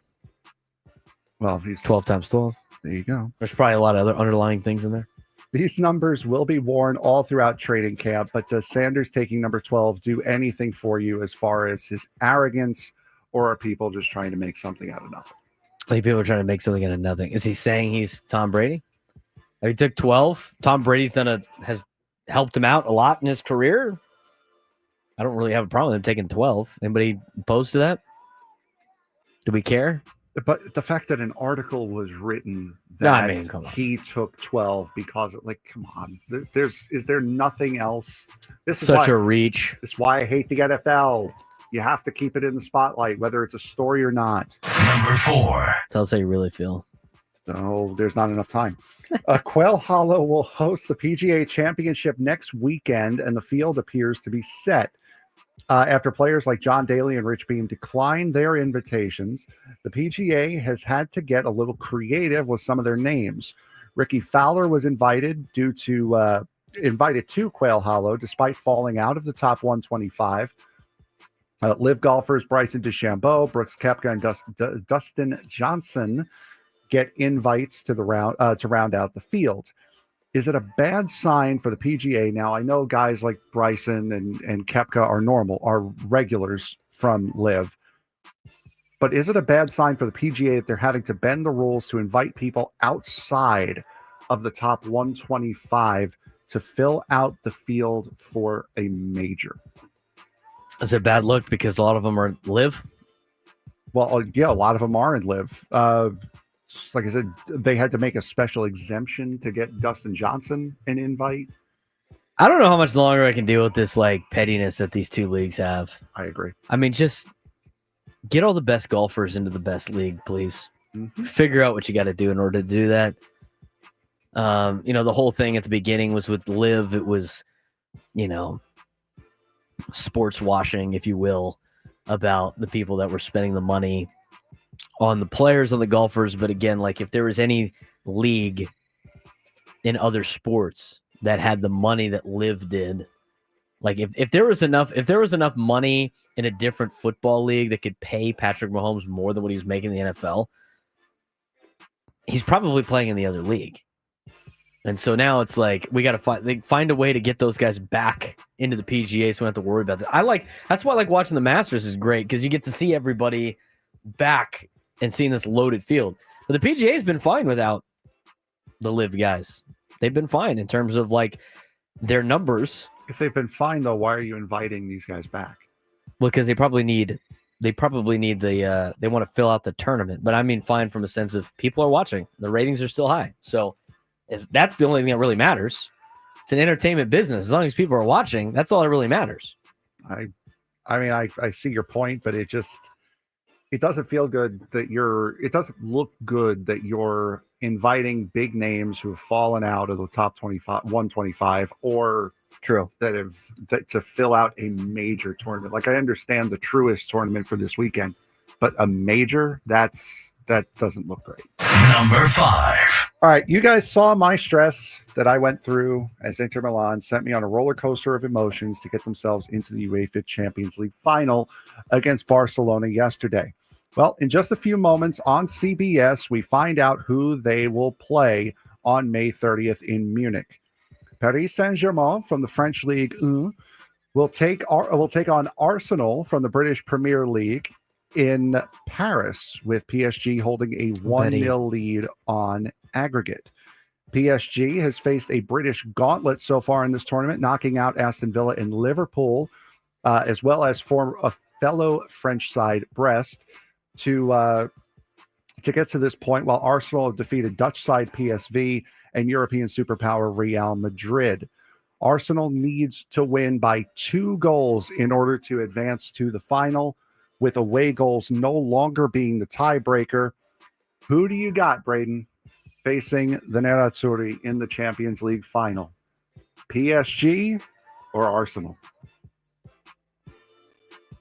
I'll go with Arsenal. So you're predicting a 2-goal win for Arsenal tonight. Yep, that's all I'll say. I got Arsenal as well. Wow. To take down Real Madrid, who have owned this tournament, to get here, that's got to mean something. And Arsenal has had a very good year in the Prem this year. I would take Arsenal 3-1 today. J-Mock says PSG, baby. Well, your opinion. That's your like opinion, sir. your opinion, man. All right. It's all 5? Yep, that is all 5. All right. Made it through the sports thread today. Thank you very much, Frank. Got some news coming out with prospects, top 100 prospects, according to Baseball America. There's a Padre in the top 10. We'll talk about that when we come back. Plus, Jeff Passan predicts the next mega signings. Good ideas, bad ideas. Do these players deserve this kind of money? Think the Padres could sign some of these guys back? We'll talk more about that in the noon hour. Plus, get your phone calls, 833-288-0973, 833-288-0973. Braden Surprenant show rolls on. San Diego's #1 sports station, 97.3 The Fan.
It's time to fire it up. From the beaches to the ballparks, from the gas lamp to North County, no one knows America's finest city like he does. You can't just punt on a Manny Machado prime year. He's a fourth-generation San Diegan, born and raised in the heart of this community. Passionate, opinionated, and always bringing you the real talk on your teams, your city, and everything in between. Braden totally knows his stuff. He's ready for the next step. That guy is good. Live and local, it's the Braden Surprenant Show. But I think Braden's one of the up-and-coming young stars in the media game in San Diego. Now, here's your host, Braden Surprenant. What's up, San Diego? Lunchtime hour on 97.3 The Fan. Braden Surprenant, Braden Show alongside Frank Marchese. Thanks again for dialing up and tuning into us from 10 to 2. Padres and Yankees coming up at 4:05 p.m. Pacific time. Equal Water SoCal Padres pregame show at 3:05, as we will have all your coverage for you with Gwen and Chris coming up after us. Sam Levitt jumping up at 3:05. And then, of course, the 4:05 start. Is there a reason you put on the papal conclave? Because this is where PSG Arsenal was supposed to be, but I guess possibly a decision has been made. No, it's still black smoke, dude. I don't know why they, right at the start of the match, they would choose to give a meaningless update, but, you know, hey, this is what we do. Well, no, I had to go through this. We watched this when I was in like fourth grade. That was when Pope Benedict was elected. Yeah, I remember that, yes. And I remember such a big... Well, I went to Catholic schools. It was like we had to watch... As soon as the white smoke started coming out of the chimney or whatever like that, it was like pandemonium. And we watched like the entire day of the Pope coverage. I just need that to happen before I go to Italy. It just needs to happen before I go to Rome and all that stuff. I don't need that to be happening while I'm there. Vatican's northeast of it in Italy, so that's... Well, I mean, we're going. It wouldn't affect your trip to Rome. It wouldn't affect Milan. Well, we're going to the Vatican at some point on this there you go. on this trip. So yes, it would. Look at the guy there in the middle with the Calgary Flames shirt. That's awesome. Hey, good for him. He's probably on vacation. This year's Jubilee too. I didn't know that was a thing either. So it's just going to be loads of people there. Get it done. I thought, but like if you're going to go breaking news on Something would have CBS, happened. you would think it would have the white smoke. It's still black smoke. So I don't know what that is. You're getting hosed on your soccer right now. Breaking news. Nothing happened. Nothing has changed. Nothing has changed. Have they just started today? Like, I don't know what the... I don't know. Come on, man. You're Italian. I guess I should know as the Italian and the Catholic in the group here. I do not. But that's not sports, so we're going to move back on to our sports talk conversation. Talking about a lot of different things. I do want to get you updated on this. We have a Chihuahuas update. We do have an El Paso Chihuahuas update. You got our Chihuahuas update? I do. Currently, middle of the sixth inning, 7-3 El Paso. Jake Cronenworth. There we go. Now we get soccer on. Jake Cronenworth DHing today after playing second base yesterday. 1 for 2 runs scored with a walk. He had 3 walks yesterday, as well as 3 runs scored. Tirso Arnelas also 3 for 3, 2 runs scored, has a double. So Jake Cronenworth in his second of 2 planned rehab starts, another hit. All right. 2 more runs scored. Again, the big question of the day for today's show has been, what kind of impact George Pickens is going to have on the Dallas Cowboys. But our second big topic that we've had today is, what's the roster move going to be like on Friday when Jake Cronenworth comes back? I'd imagine it's going to be like Oscar Gonzalez. That would be my guess, if I had to guess. Yeah, that's kind of what we've been surmising so far, that it would be Oscar Gonzalez, that he would be the most likely suspect to go down. I mean, if you want to try to make a case for Tyler Wade, the guy didn't make the opening day roster to begin with. So, I mean, there are arguments you can make for some of these fringe guys, but I think the obvious, at least to me, the obvious decision to go down would be Oscar Gonzalez. I would think so too. Baseball America released their top 100 prospects. You usually get this a couple of times a year. And on the latest top 100 prospects, we have a Padre in the top 10. Anybody want to take a wild guess who that is? Padre in the top 10? Yes. Leo DeVries. Yes, of course.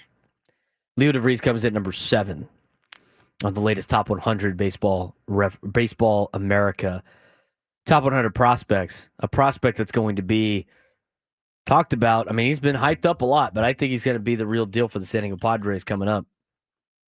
And he's doing a great job in high A right now in Fort Wayne. I don't know how much longer he's going to be there before they decide to move him up to Double A.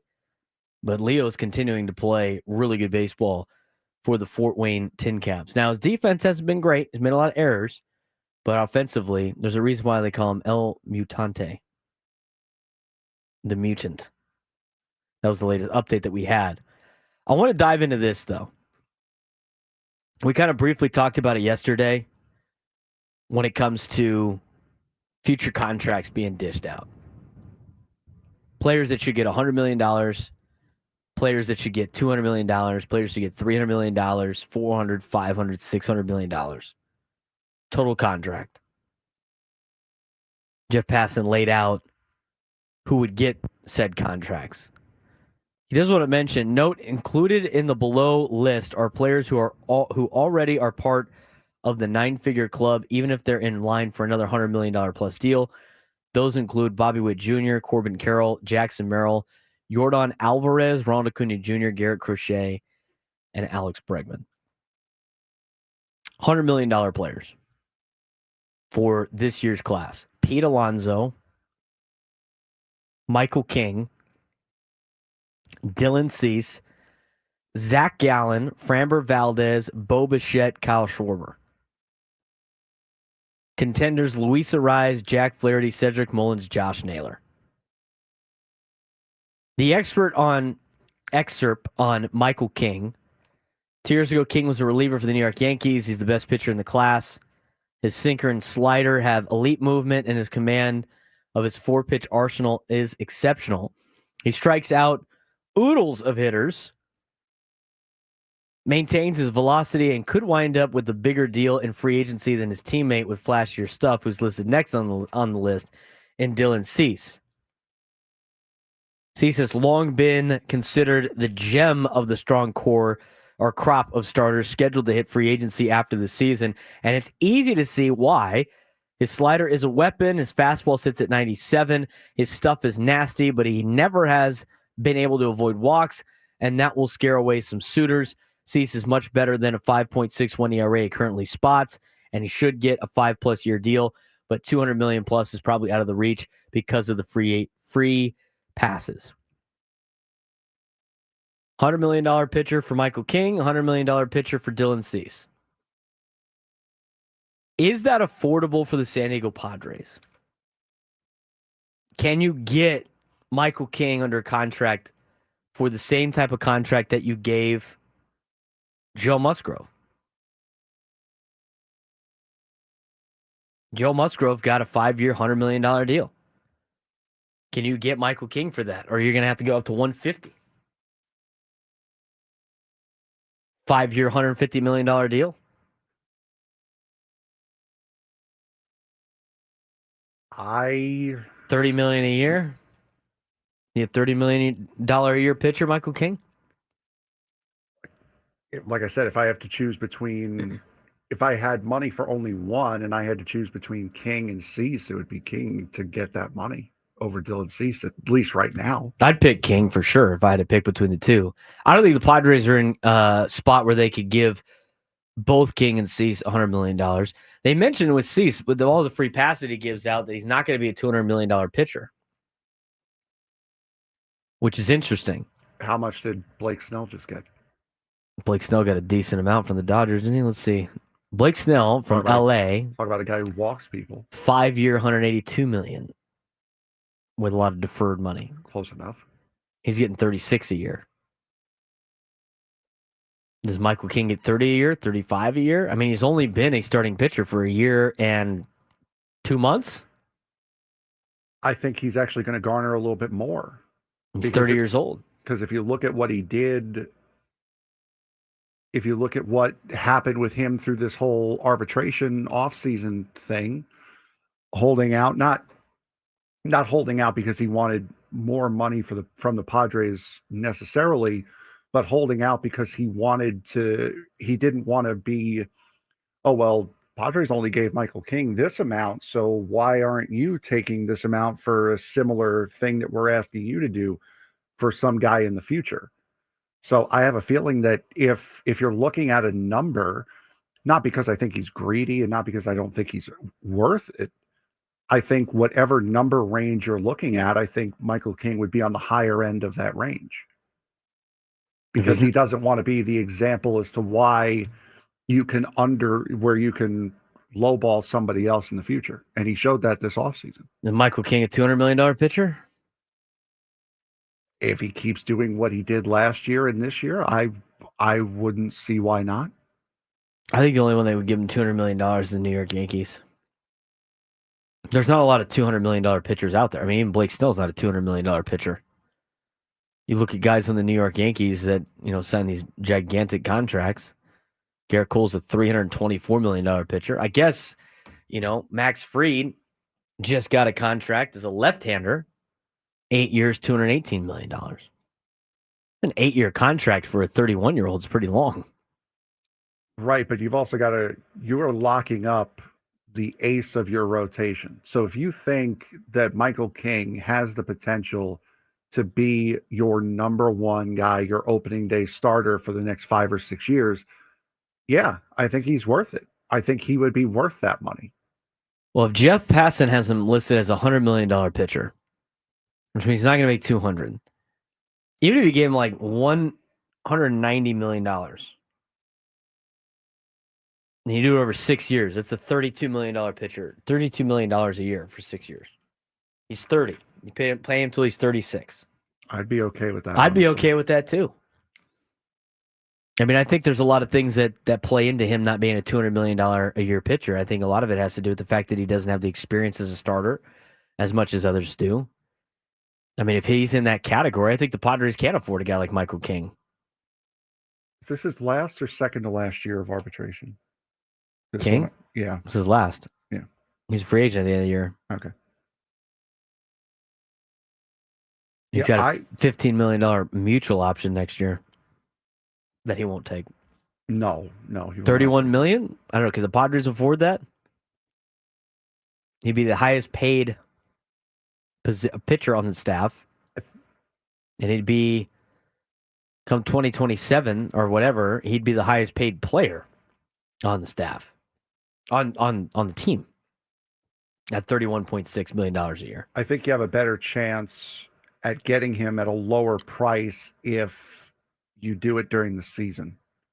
If you try to get it done like around the All-Star break, you have a better chance at getting him at your price. I mean, we've been talking to the Yankees personnel and people that cover the Yankees. They want him back.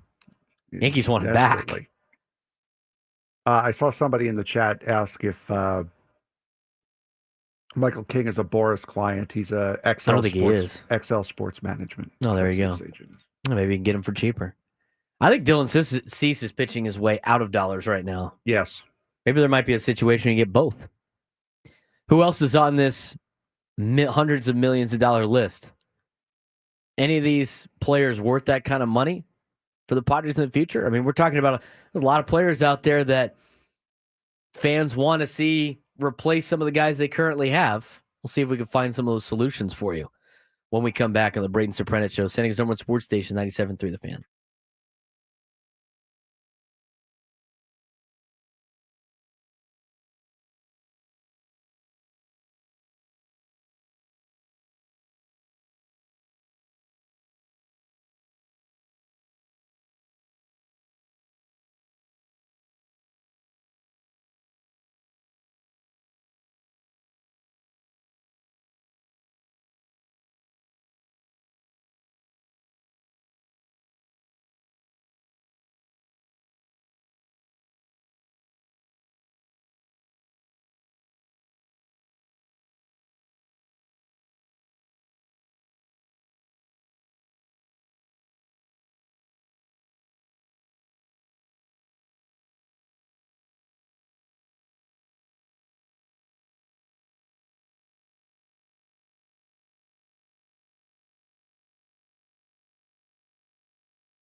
going to talk more about this Jeff Passan predictions for the next mega signing. Some of these guys projected to get like $100 million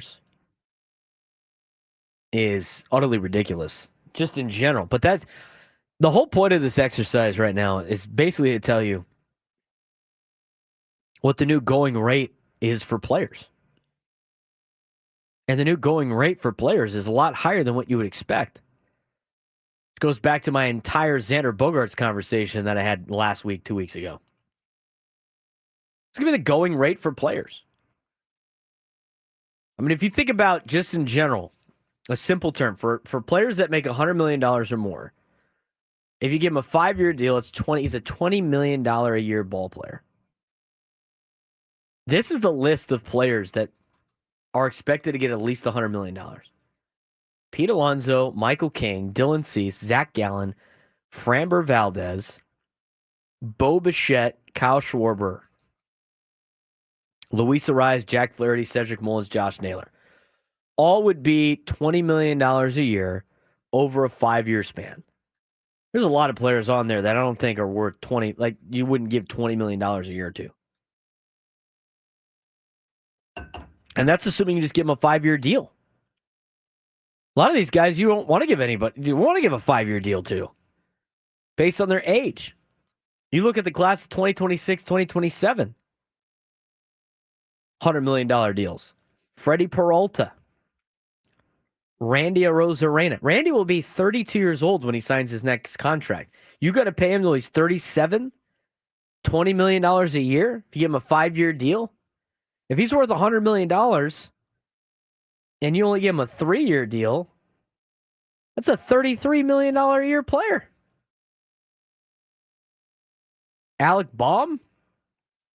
Phillies fans want to run Alec Baum out of town right now. You going to give that guy $20 million a year? Jazz Chisholm Jr., going to give him $20 million a year for 5 years? Adolis Garcia, Ian Happ, Nico Horner, Gavin Lux, Seiya Suzuki, Dalton Varsho. Then you look at the class of 27-28. Adley Rutschman, that makes some sense. He's dropping. He was expected to be a $300 million a year player. Now it's dropped to $200 million a year after last season. And right now it might be down to $100 million a year with the start he's had. Jeremy Pena. Stephen Kwan. Ozzie Albies. Ozzie Albies ain't getting $100 million. Brendan Donovan. Isaac Paredes. Bryson Stott. Luis Robert Jr., $20 million a year for 5 years for those guys? You got older players, too. By the time they become in a spot where they become free agents, the list of the 2028 or 2029 or later class has guys like Junior Caminero, Mason Wynn, CJ Abrams, Pete Crow Armstrong. I mean, a lot of those guys right now you'd probably give $100 million to. Not when they become free agents. Look at guys like Geraldo Perdomo, Jaron Duran, and then this huge list of names that are on there. All $100 million a year guys. Anthony Volpe. I've watched Anthony Volpe play the last 2 days. Kidding me? $20 million a year? 3 or 4 years from now? You look at the $200 million a year contracts for this next upcoming deal or whatever. O'Neal Cruz, Riley Green. You're going to have pitchers like Roki Sasaki, Spencer Strider, Logan Gilbert. Guy just signed a contract extension, and Christian Campbell off to a good start. Might be a $200 million a year player. $300 million a year player. James Wood, Wyatt Langford, Jackson Churio. Looking at 2 pitchers that could be $400 million a year players. Turek Skubal, Paul Skeens. $500 million a year players, Kyle Tucker, Ellie De La Cruz, and then your one $600 million a year player in Gunnar Henderson. I'm telling you right now, I said it a couple of years ago, the Bogarts contract is not going to look that poor when he ends up being like the 20th best paid shortstop.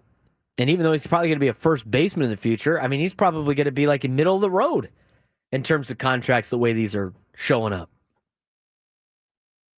And it shows why it's so important to get guys like Jackson Merrill under contract while he's young, why the Braves did what they did. Because a lot of these players that are expected to get these big contracts will never, ever live up to their contract. It's very rare that they do. I think you've gotten that with Manny Machado so far, at least on his first deal. We'll see how this extension does. But you can't, it's hard to win with these monstrosity contracts. And again, the way baseball is set up with 6 years of control once they get pulled up, I mean, most players at the major league level are not going to be free agents until they're 30, 31, 32 years old. And then they're going to get their big deal. I mean, you have Jackson Merrill signed until he's about 29 with his contract extension, if I'm not mistaken.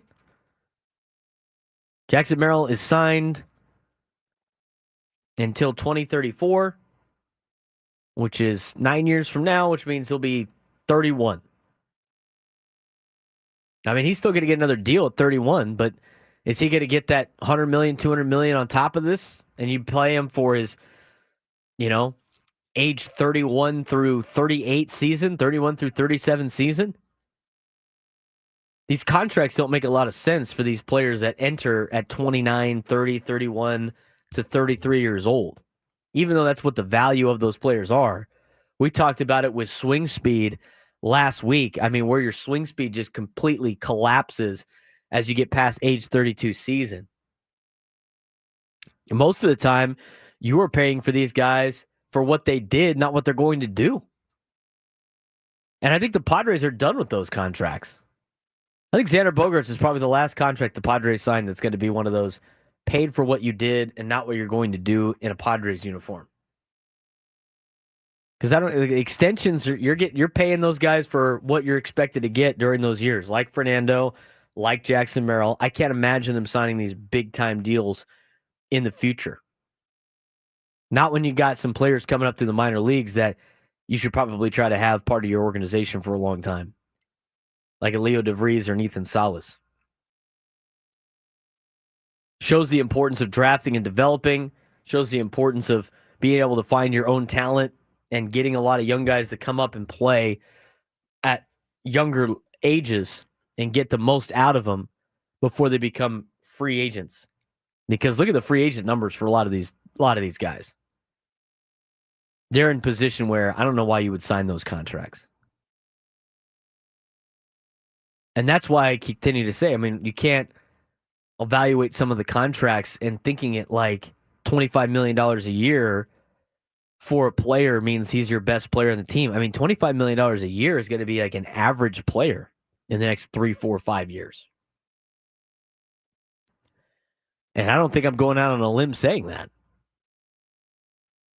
It was really interesting stuff that Jeff Passan put out with this on the new mega signings. Again, a couple of Padres are listed on there. We talked about it with King and Cease in the last segment. Michael King's a $100 million pitcher. I'd 100% give him anything under $200 million. I bet you could probably get $200 million. I'm surprised that Jeff Passan has him under $200 million, and I am surprised that they have Dylan Cease in that position too. Might make it a little bit more affordable to keep some of these guys at the end of the year.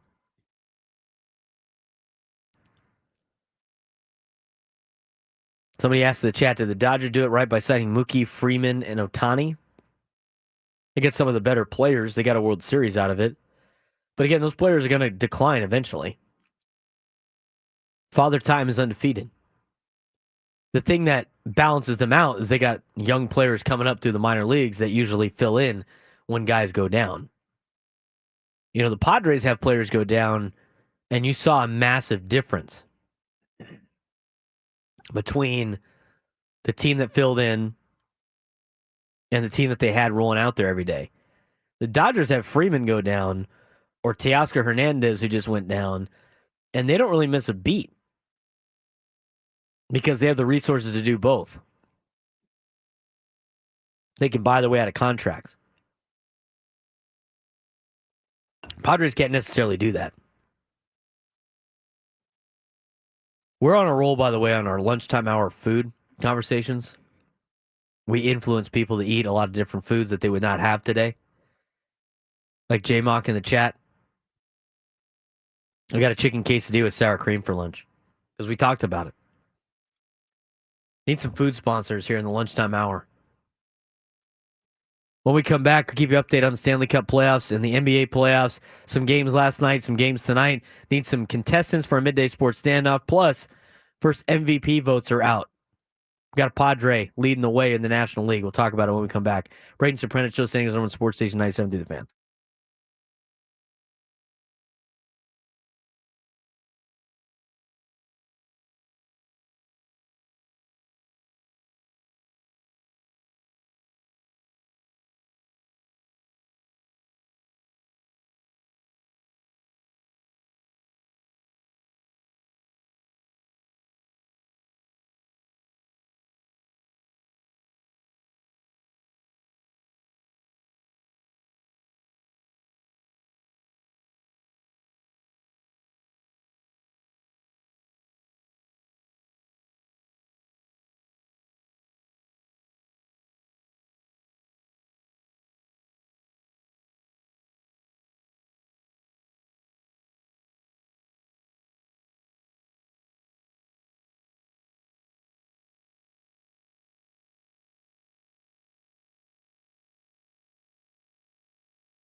Coast, sometimes you get lucky.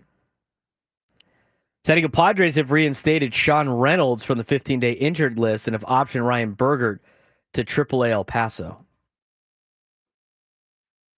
So the Padres have gotten some reinforcements in the bullpen, a bullpen that people were ready to jump ship on already. Can't believe that last night. I mean, I can and I can't. The negative comments after losses are just so funny sometimes. And it's every player.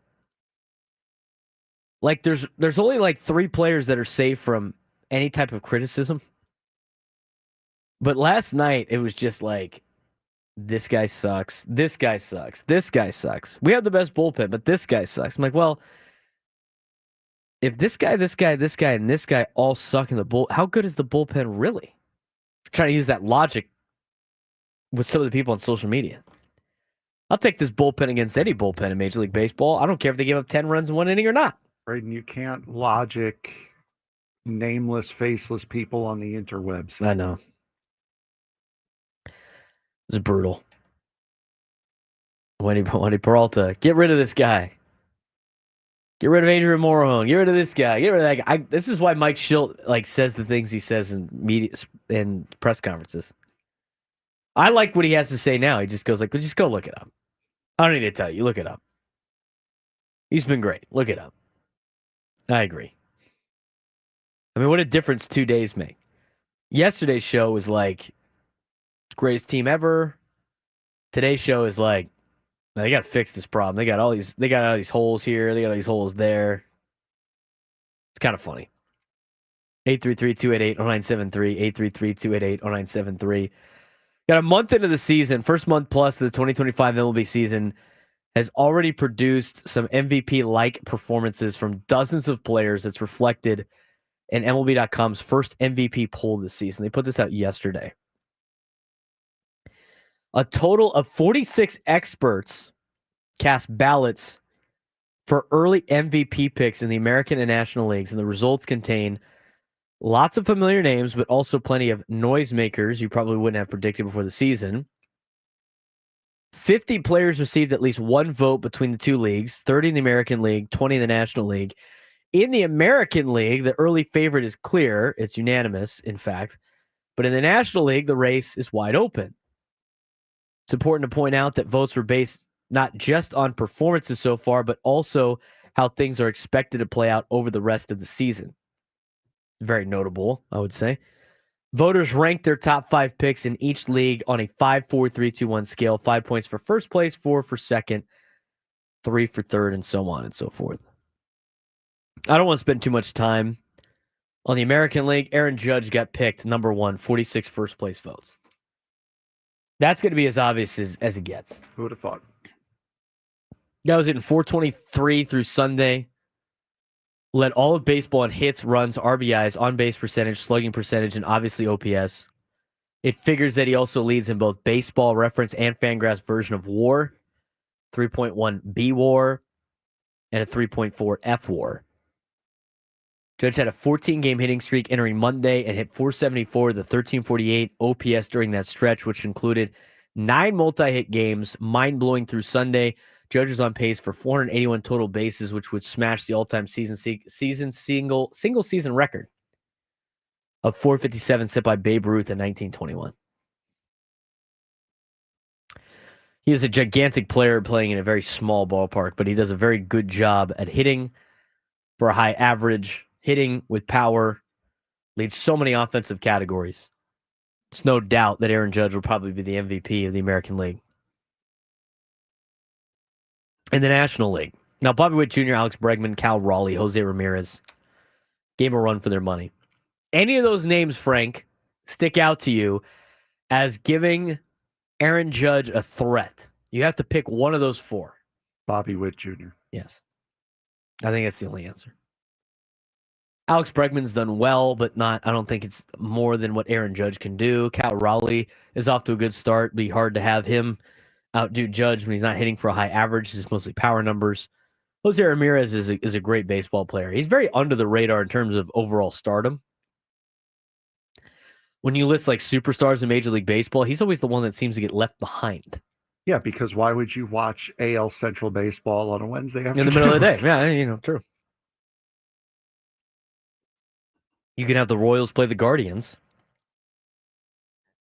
which has Bobby Witt Jr. and Jose Ramirez, and I still wouldn't be interested. As for the National League, Fernando Tatis Jr. came in number 1 with the most votes, but he did not have the most first-place votes.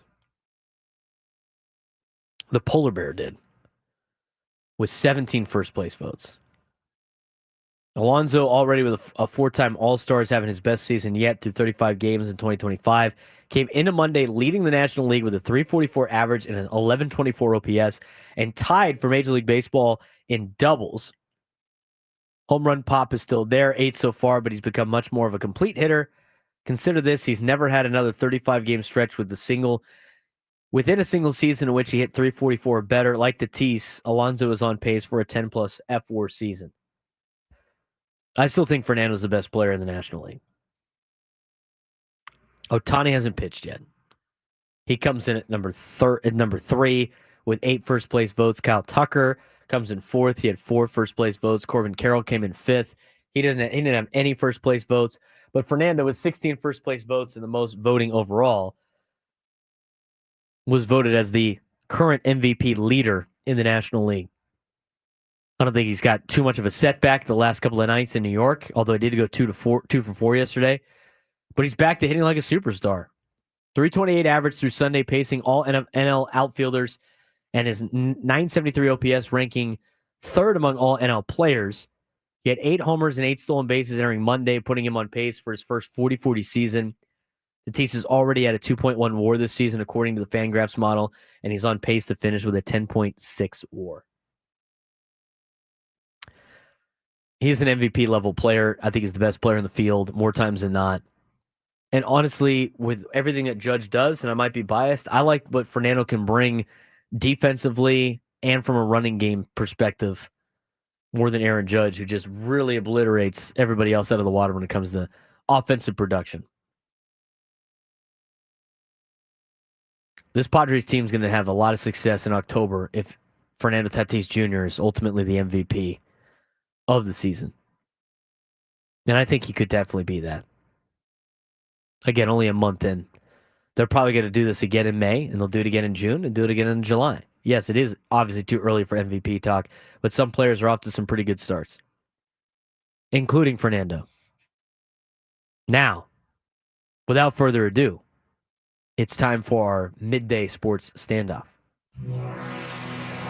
Welcome to Midday Sports Standoff on the Braden Surprenant Show. I can't believe what I'm seeing right now. The ultimate head-to-head battle where sports knowledge and quick thinking collide. No, it's no good. Are you kidding me? Contestants will go toe-to-toe with Braden in a sports trivia deal where every correct answer brings them closer to victory. Down the sideline! Wow!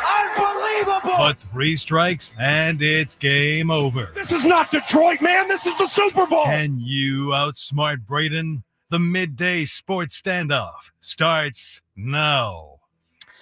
All right, Frank, who we got playing today? We today have a gentleman by the name of Brad in Oceanside. Brad, how you doing today? Good. How you guys doing? Good. So you are today's contestant for the game. You do know the rules, yes? Yeah. All right. So for those of you who are listening maybe for the first time, every question of this topic has multiple answers. If you get 3 wrong, then you are out. Today is an example of what happens when I forget to do it last night and have to think of something in a 5-minute crunch. Today's topic is going to be Padres career top 10 leaders, WAR for pitchers.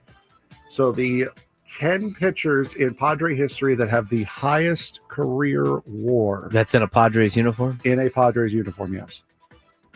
So we will start. All right. Brad, you have the first crack. Jake Peavy. Jake Peavy, number 2.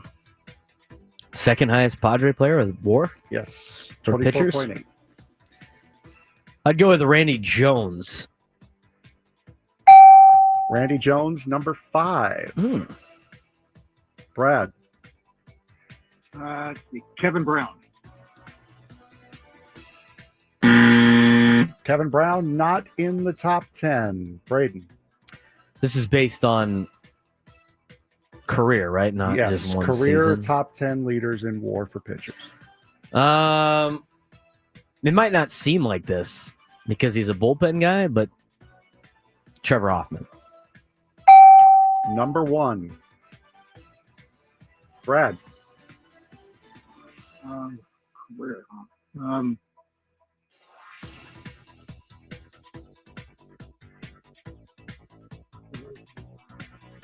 Joe Musgrove.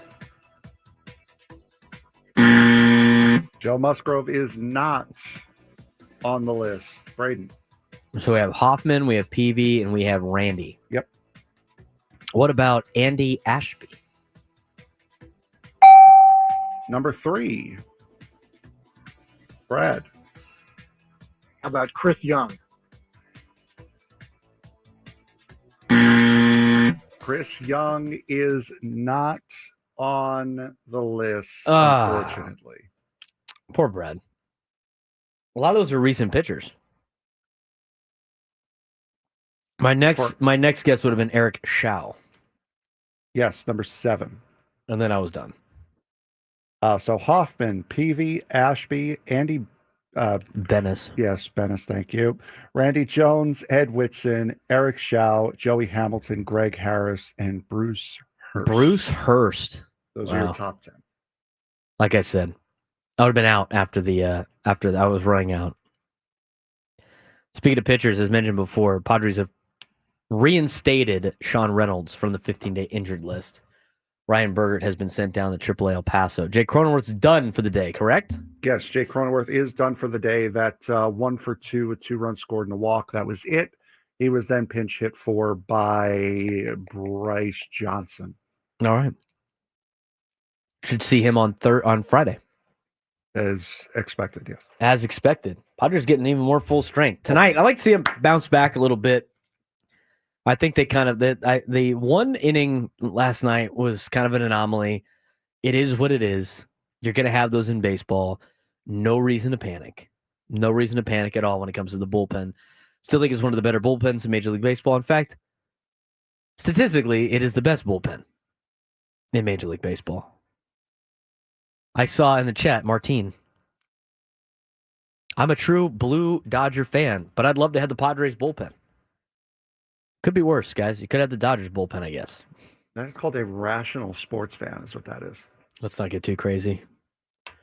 He is a Dodger fan after all. If you can admit that any part of your rival is good and that you would rather have that over your team, that's a rational sports fan. That is someone you can have a conversation with. All right, Mr. Met. What is something the Phillies have that you don't have that you would like to have? So this is where I put my foot in my own mouth here. Rational. Would we consider Frank? I would consider Frank a rational sports fan. Unless it involves Mr. Met. You wouldn't want to have Bryce Harper? I wish for those prime years, I wish the Mets would have had Ryan Howard. Okay. That's the one. I wish the Mets would have had Ryan Howard for those prime years. Go Aztecs on Twitch. Dodgers fans and rational, not in the same sentence. New York Giants, Frank. Do we wish you had George Pickens right now? I'm good. Anything the Cowboys would have that you would like to have? I wish I didn't have Jackson Dart right about now. I'm still upset about that, huh? Yes. I'm still upset. Jackson Dart's going to be fine. Again, it's nothing against him. You just wanted Arch Manning. Exactly. It was the direction. Why would you sign 2 quarterbacks if you were just going to draft one? Doesn't make sense. The prophecy did not. It didn't happen. Giants fans were hoping for it. I want to join the show today, 833-288-0973, 833-288-0973. We're going to talk about the NBA playoffs when we come back with Brett Siegel, National NBA Insider. Get you updated on that. That was a fun game last night between the Pacers and the Cavs. How about that? We had Don Greca on earlier, and he mentioned that there's only one team in all of the NBA and NHL that won at home in the second round. None in the NBA. The NBA home teams in the second round, in the first two games, have not won yet. Now, there's a couple of game twos tonight. In college football, we got to change the playoff format when this happens. In the NBA, it's like, oh, this is great. It's different. What are your thoughts on that? Mine, or were you putting that out for the callers? I'm asking you. Okay, see that like again, I gotta work on figuring out the cadence. I'm keeping you on on your toes. For me, for me, it's figure out different teams to put in the college playoff. That would be a good start. Then you wouldn't have to worry about home and away. But I'd put more teams in it for sure. I think it's the least of their problems of the seeding. I agree, but it's funny how you spend so much time emphasizing over the home court advantage or the home ice advantage or the home field advantage, and it's just completely gone away. Like every single time I look at one of these scores, or every single time I type in one of these scores for our ticker at the bottom, it's always the away team getting the win. It's home field, ice, court doesn't really seem to matter this year. It doesn't, which is why I didn't mind the All-Star game determining who was the home team in the World Series. Want to know why? It only matters one game. It's only one game. Who gets to host Game 7 is all that it really is. Yep. At least those guys were playing hard during the All-Star game. Now they don't anymore. Now it's just back to being a dog and pony show. That's why I'm sure we'll get to it again, but there should not be any All-Star games, period. It should be, of course, pick your All-Stars, pick the best players from the league, but put them in a skills competition instead because people actually care. People actually watch. You're not trying in the games. That's why you get 250 to 240 scores in the NBA All-Star game. Or you have the frozen face-off, or whatever it's called. You can't overdo that, though. Do it once every couple of years. Yes. Yeah, that's an Olympic style thing. You can't overdo it because then, just like with the speaking of the NHL, they overdid it with the Winter Classic. Now it's not just cool anymore. It's not just one game. It's every year, and now they have a full month stadium series for it. They oversaturated the market. I agree. Brett Siegel will be on when we come back. We will also dive more into Padres baseball. Is Mike Schilt the best Padres manager since Bruce Bochy? Jackson Merrill's return. Is he already the Padres' most valuable position player? What to do with the bullpen? Bullpen can win in October. We'll talk all about that. Plus, Brett Siegel when we come back. Final hour of the Braden Surprenant Show.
Earlier on in the show, alongside Frank Marchese, I'm Braden Surprenant, and joining us now on the Braden Surprenant Show is a gentleman that we have had on multiple times. He is a national NBA insider and reporter for Clutch Points. His name is Brett Siegel, and he always has us dialed in on what's going on in the NBA.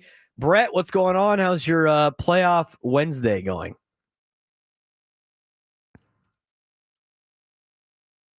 We have Brett? Huh. I'll try it again in a second.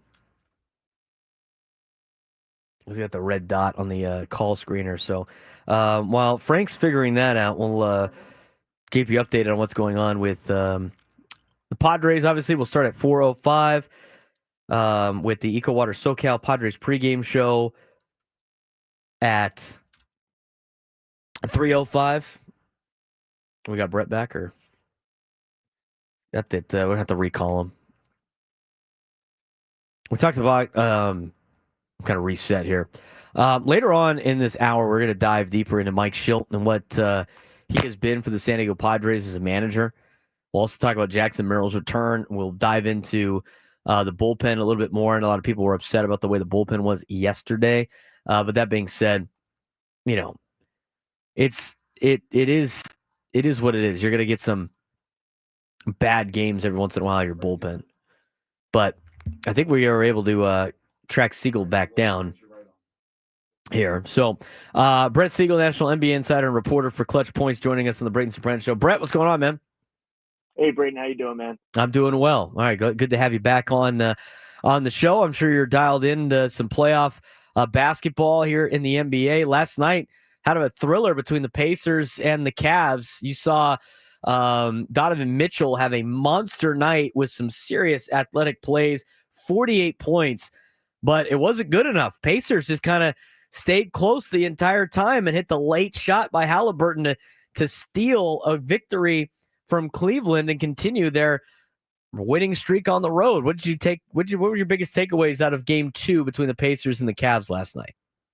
I don't think thriller is the best word to describe it. I think insanity from the Cavs perspective, because you're up 7 points, under a minute left, under 50 seconds left. You're up 7 points, and there's no reason you should lose this game. I mean, you had that Aaron Nesmith dunk and then the foul on Donovan Mitchell right under a minute left, cut the lead to 5, and then from that point on, it just seemed like the Cavaliers forgot to play basketball, which is baffling because this is a 64-win team. Granted, they were without DeAndre Hunter, Darius Garland, and Evan Mobley, but still, Donovan Mitchell, 48 points. He was in control of this game. All the role players were playing well up until those final 40, 30 seconds, and then they just unraveled. And now this series was supposed to be 1-1 after Game 2 with the way it was looking. Now it's 2-0. And it's heading to Indiana, where it could easily be 3-0 with how well the Pacers are playing. You have to give Rick Carlisle and his staff a lot of credit and give that team a lot of credit for the fight that they showed, especially Tyrese Halliburton in this one. He went down with an injury, had x-rays at halftime, and still played, and ultimately hit the game-winning shot there at the end. But what a complete collapse by the Cavs. I was pretty speechless seeing that one unfold, and quite honestly, I don't really have an answer for you about what the Cavs need to do moving forward or what's going to happen, because it seems like all the momentum in this series is in the Pacers' favor. They're not going to feel sorry for the Cavaliers because they're without players, and that's even another question mark about all these injuries that are stacking up for the Cavs, and now Donovan Mitchell was shaken up at the end of Game 2.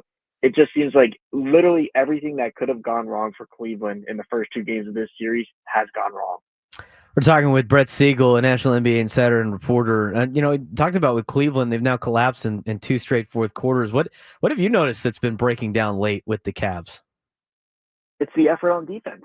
You look at the first half. The first quarter was fantastic for Cleveland. Obviously, they let the Pacers get back in the second quarter. But I think for the most part, for the first 24, 36 minutes, we could say, the Cavs defense was holding up, and they were making adjustments at the right moments. They were limiting the Pacers' opportunities from the three-point line.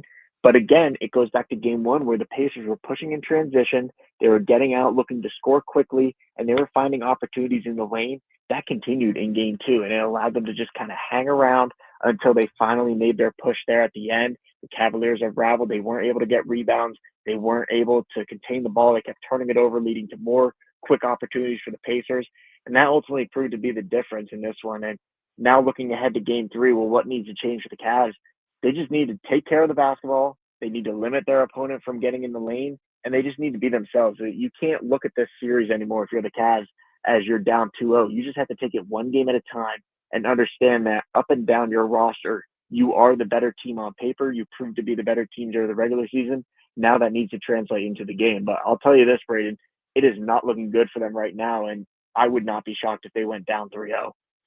We're talking with Brett Siegel, who's a national NBA insider and reporter for Clutch Points. Let's transition over to the Western Conference from last night. Warriors were able to handle the Timberwolves in game 2, and they did it without Steph Curry. Steph Curry left with a hamstring strain. And, you heard Van Gundy last night talk about one of the coaches that, during March Madness said when players go down, you need another player to be a tourniquet to stop the bleeding. Jimmy Butler needed to be that guy, and it looked like he was that guy last night. They're up 2-0, but how do the Warriors continue this series if they potentially have to be without Steph Curry? Well, they are going to be without Steph Curry. He has a left hamstring strain. It's a grade 1 strain. The Warriors said today that he will be reevaluated in 1 week, meaning he is out for games 2, 3, and 4 of this series. And now the Warriors moving forward, their mindset has to be that they're not going to have Curry back at this series. And could he be back? Potentially. It really depends on how he responds to treatment and how he's feeling once he's reevaluated next Tuesday, next Wednesday. But we're not looking at his return until a game, potentially game 5, 6, or 7. And at that point, we already know what direction the series is going. The Warriors were able to steal game 1. It's a huge win for them because if they lost this and they lost Steph Curry, that's almost a death sentence in this series. They give themselves a little bit of life. And even if they lose game 2, heading back to San Francisco, tied at 1-1 wouldn't be all that end of the world-ish for the Warriors, especially since you have Jimmy Butler and you have guys like Buddy Hield and Kevon Looney, Gary Payton II stepping up off the bench. So what needs to change for the Warriors moving forward now that you don't have Buddy Hield? It's going to be a conglomerate of players. You're going to have guys like Pat Spencer step into a bigger role. We'll see what happens with Moses Moody because he hasn't been productive the last 2 games, but will Steve Kerr go to him or will he potentially go to a Jonathan Kuminga who didn't play much in the Rockets series, but he played 13 minutes last night against the Timberwolves, scored 7 points. So there's going to be a lot of moving parts here. They're going to try a lot of different combinations, a lot of different players, but it really does come down to if Jimmy Butler can now get the help that he needs because the Timberwolves are really going to focus in on him. They're going to limit his opportunities of driving to the lane and force some of these other guys to make shots. So it's going to come down to guys like Buddy Hield and Brandon Podziemski making shots from the perimeter to keep the Warriors alive. Talk about the Timberwolves. What did you make of Anthony Edwards' first half no-show yesterday? Just a bad night, or Golden State kind of keep him at bay? It was a little bit of both. I mean, we saw as Anthony Edwards was constantly driving to the lane or looking for those open shots in the first half, the Warriors were just closing the gaps. They had 3 guys flocking to the ball, forcing the pass to go outside, and he just never could get going. He couldn't get in a groove, and the open shots that he was taking weren't going down. And it resulted in a little bit of frustration for Edwards. The first time I think that we've seen that from him this postseason, but he still found other ways to impact the game. He was stepping up defensively in the second half. He had a team-high 14 rebounds.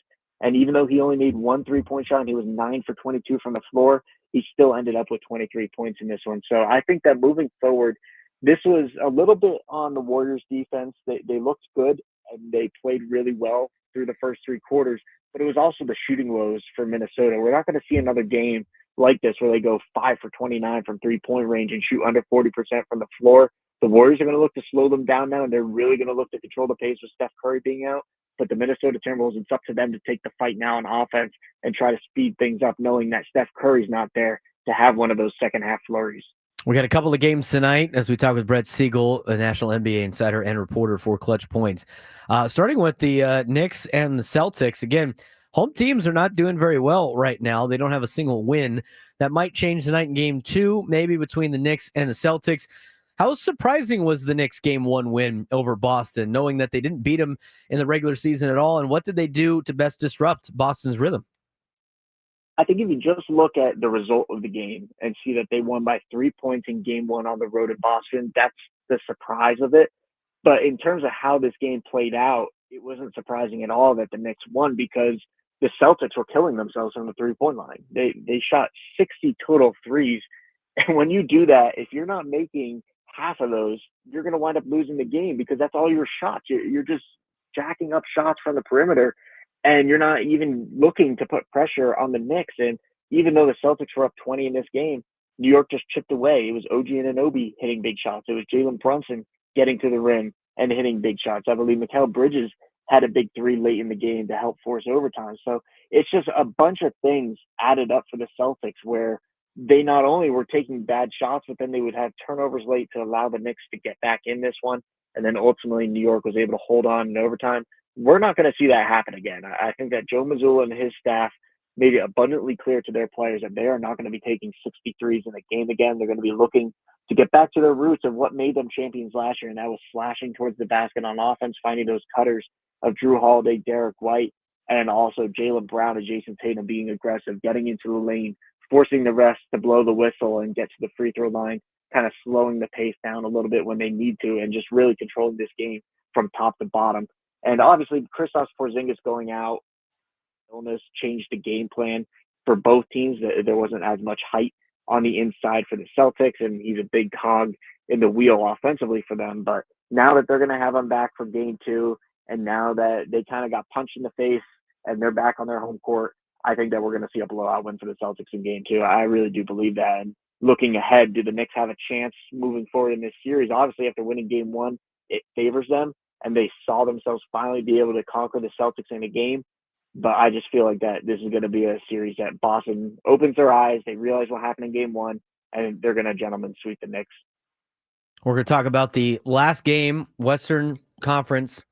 Thunder also took an L to start the round 2. It's kind of remarkable, some of these NBA series so far. But when you look at the Nuggets and Thunder, who will start game 2 tonight, how impressive was Nikola Jokic's 42-point performance in game 1, especially in a hostile OKC environment? How impressive was that? I mean, it's video game-like, right? He just goes out there every single night and is being compared in these statistics with Wilt Chamberlain or just by himself. And it's just remarkable to see these type of games, but it's not out of the norm. Jokic have these 30-point, 20-rebound games or 40-point, 20-rebound games. He may even do it again later this series, and I wouldn't be shocked if he did, just because he's playing at such a high level right now. I think the highest of his career in my mind, because he's not only doing it on the court, but he's doing it in those huddles and those timeouts as well. We've seen Jokic really step up and become a secondary coach next to interim head coach David Alleman. With Michael Malone gone, Jokic has been the one leading those timeouts. He's getting into his teammates. He's imploring them to really step it up in big moments of the game when they're trailing. And we're seeing those emotions come out of him for the first time in quite some time. So I think that Nikola Jokic, in the sense of becoming a much better leader for the Nuggets, and not only doing it on the court with his stats, but what he's doing for his teammates and really imploring that belief in them. And I think that's why we saw the Nuggets hang around against the Clippers and ultimately win that series. That's why we saw them hang around in game 1 and come away with that remarkable win off the Aaron Gordon made shot. Now they're playing with house money, and their championship team, all those guys on that team know what it's like to win a championship, the core of that roster. The Thunder haven't been there. They're a 68-win team, but the one caveat is that they have struggled against the Nuggets in recent years. They have also struggled against the Golden State Warriors and the Minnesota Timberwolves in recent years, and those are the 3 teams still remaining in the West playoff picture. So it's a little interesting to talk about. I still think that the Thunder are the better team. We'll see what happens in game 2 tonight, but I think that this is a game that will decide the series. Obviously, if the Thunder win, they're going to regain momentum. They're going to head into the 2 games in Denver feeling confident in themselves. But if they go down 2-0 to Nikola Jokic and Jamal Murray, this could be a very quick series that could send the Thunder packing early on. Last thing for you, Brett, when talking about this particular series, you kind of mentioned it, but how important is the experience for Denver in this series against a very young OKC team? Is that something that Oklahoma City Thunder fans should be worried about? I don't think it plays a factor necessarily looking at the series as a whole, but game by game, there's certain moments in which experience matters. And I think it showed in game 1 with the Thunder and Mark Daigneault deciding to foul when they were leading this game, and they decided to quickly foul the Nuggets with about 14 or 13 seconds left on the clock instead of letting it run down. Obviously, Nikola Jokic was on the bench at the time, so that was a really big decision to allow Jokic to come back in the game, and you're stopping the clock, allowing the Nuggets to shoot those free throws. I think that it's aspects like that, and late in the fourth quarter, how you go about attacking a team and certain adjustments to a press or certain adjustments if the three ball's not falling, getting in the lane and getting those shots. I think that's where experience matters, because you see a lot of times in the playoffs where these young teams just kind of get out of rhythm and it becomes hero ball in a sense, where we see it a lot with the Milwaukee Bucks. It's just Giannis Antetokounmpo going 1-5. Now with the Thunder, it seemed like in game one, when things weren't going their way, it was just Shai Gilgeous-Alexander versus the Nuggets, and he wasn't really looking to get others involved. That's where experience matters to me, because we saw the Nuggets moving the ball well. We saw them getting open shots. And then with Russell Westbrook, the unselfishness to get that ball to Aaron Gordon for the game-winning shot. That's where experience matters. And if there's another moment like that in the fourth quarter of one of these games against the Thunder, it could matter once again. Brett, appreciate the time as always. Keep up the good work and look forward to checking in with you again later on in the postseason. Absolutely. Take care, Braden. I'm Brett Siegel, National NBA Insider and reporter for Clutch Points, joining us on the Braden Surprenant Show. Always great to have him on. Give us a experienced look at the NBA as the playoffs continue tonight. 2 NHL games tonight, 2 NBA games tonight, Padres baseball on tonight. And we're going to talk more Padres baseball when we come back, as we take a look at the Padres playing the Yankees for Game 3 of a 3-game series. We'll start at 4:05. Ecowater SoCal Padres pregame show at 3:05. Gwen and Chris coming up next at 2 o'clock. We lead you up to that when we come back on the Braden Surprenant Show, San Diego Sports Station 97.2 The Fan.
122 on a Wednesday afternoon. Padres and Yankees will get underway at 4:05 p.m. Pacific time. Ecowater SoCal Padres pregame show with Sam Levitt at 3:05. Kevin Acee has put out the lineup facing Max Fried for the San Diego Padres. So it's the lineup against the left-hander. Interesting to see the DH tonight. Left-handed hitting Gavin Sheets, DHing against a lefty. Haven't seen that this year. Fernando bats leadoff, plays right field. Luis Ariz plays first base, bats second. Manny Machado batting third, playing third. Jackson Merrill bats fourth, plays center. Xander Bogaerts bats fifth, is the shortstop. Gavin Sheets, the DH, batting sixth. Oscar Gonzalez plays left field. He bats seventh. Jose Iglesias bats eighth. He plays second. Martin Maldonado bats ninth and catches. That is your Padres starting lineup against Max Fried, who they hit pretty well last year in the postseason. Max Fried, the former Padres farmhand, now a member of the New York Yankees, signed a big contract with New York. He has been their best pitcher since Garrett Cole went down with an injury at the beginning part of the season and will miss the entire year. Max Fried's been outstanding this season. Dylan Cease has not been outstanding this season, although aside from his numbers are a little skewed from that outing he had in Sacramento against the A's. But overall, has done okay. You look at the pitching matchup tonight between the Yankees and the Padres with Dylan Cease and Max Fried. Max Fried comes in on the season. No, I looked at the wrong thing. No, where's the... There it is. Fried 6-0 with a 1.01 ERA. Dylan Cease 1-2 with a 5.61 ERA. Padres at 23-12. Yankees 20-16. Padres trying to take 2 out of 3 from the Yankees for an off day tomorrow, and then a 3-game series against the Colorado Rockies before they come back next week to take on the Los Angeles Angels. Had the lineup, like I said. I'm looking for the Padres to bounce back tonight. Be nice to grind out and get to that Yankees bullpen. You can't let Max Fried get comfortable against you. I mean, once he starts getting into a groove, it's hard to stop. Yankees have their lineup as well. Rice, Judge, Wells, Goldschmidt, Bellinger, Volpe, Dominguez, Cabrera, Vivas. The starting 9 for the New York Yankees. I think the Padres have played very well on this road trip. I think they've done a good job taking care of business against the Pirates. I think they did a good job. A great way to steal a win on Monday against the Yankees. And then yesterday, again, Adrian Morejon didn't have it. Wandy Peralta was okay, but he got lit up a little bit too. 2 players in the bullpen that are not going to be high leverage guys late in the year. And now you got Sean Reynolds back as part of the organization, or really reinstated from the injured list. So Sean Reynolds, I would imagine, will get some work today for the Padres bullpen. They send Burgert down to AAA El Paso. And coming up on Friday, you should be seeing Jake Cronenworth, who was 1 for 2 today with a couple of walks. He did a good job getting on base down in El Paso. Did hit a home run yesterday. And so, yeah, Jake Cronenworth to the lineup. All of a sudden, that lineup lengthens a little bit. Should have a little bit better offensively against Colorado coming up over the weekend. But it'd be nice. It'd be nice to get a victory tonight against Max Fried and the Yankees. I thought out of the 3-game series, your best chances of getting wins were the first 2 days. Bullpen let you down last night. Bullpen's still fine. Don't overreact to just one game, and we'll see how the Padres do against Max Fried tonight at 4 o'clock. Still can't believe they're playing at 4 o'clock on the Pacific Coast. Come on, man. Where's the East Coast night games during the middle of the day? You can rest up a little bit. No rainouts. They had no rainouts in New York with the off day. They played through a monsoon. Have the roundtable tomorrow, though.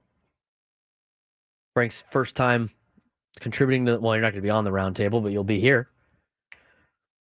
You ready to enjoy some roundtable pizza? They have wings too. They bring in some wings. Oh, very good.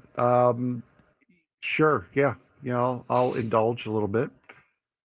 Because nothing says like roundtable pizza Yeah. than Nothing says 9:30 in the morning. Exactly. So we'll be locked in, ready to go for tomorrow. I want to ask the question. I think Mike Schultz done a great job. Everybody was talking about how great Mike Schultz was yesterday after that whole ejection fiasco on Monday. But I look at, and we got 3 questions that we want answered in the next segment. Talk about Jackson Merrill's return. Is he already the Padres' most valuable position player? We talked about that earlier. We'll get back to that in the final segment. Is this Padres bullpen actually championship caliber? Do you trust this bullpen in October, or is AJ Preller going to need to add another arm? And then the other one is Mike Schultz the best Padres manager since Bruce Bochy? We'll answer all those questions when we come back on the Braden Surprenant Show. We'll lead you into Gwen and Chris on San Diego's #1 sports station, 97.3 The Fan.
at 4:05 p.m. Pacific time. Eagle Water SoCal Padres pregame show with Sam Lett will start at 3:05.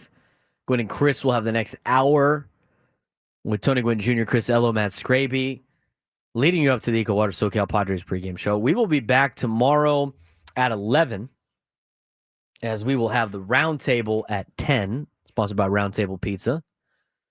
Be a nice interaction with the boys. Obviously, after having a pretty good road trip so far, it's even better after a Padres victory, which hopefully they will get today against the Yankees. We saw on Monday the altercation with Mike Schilt and the home plate umpire. We saw it with Fernando Tatis Jr. John Boy did a whole breakdown on it. I'm going to watch that when we get off the air. I think a lot of people said it was interesting to watch. It was like 6-7 minutes long, where he does his lip reading and everything like that. Frank, are you for or against those? Do you like those? I do like those, yes.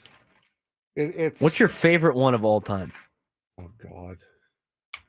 Because I have one that comes to mind that is like the best. What is yours then? The best of the best. Oh, wow, Arsenal scored. Best of the best. No, go ahead.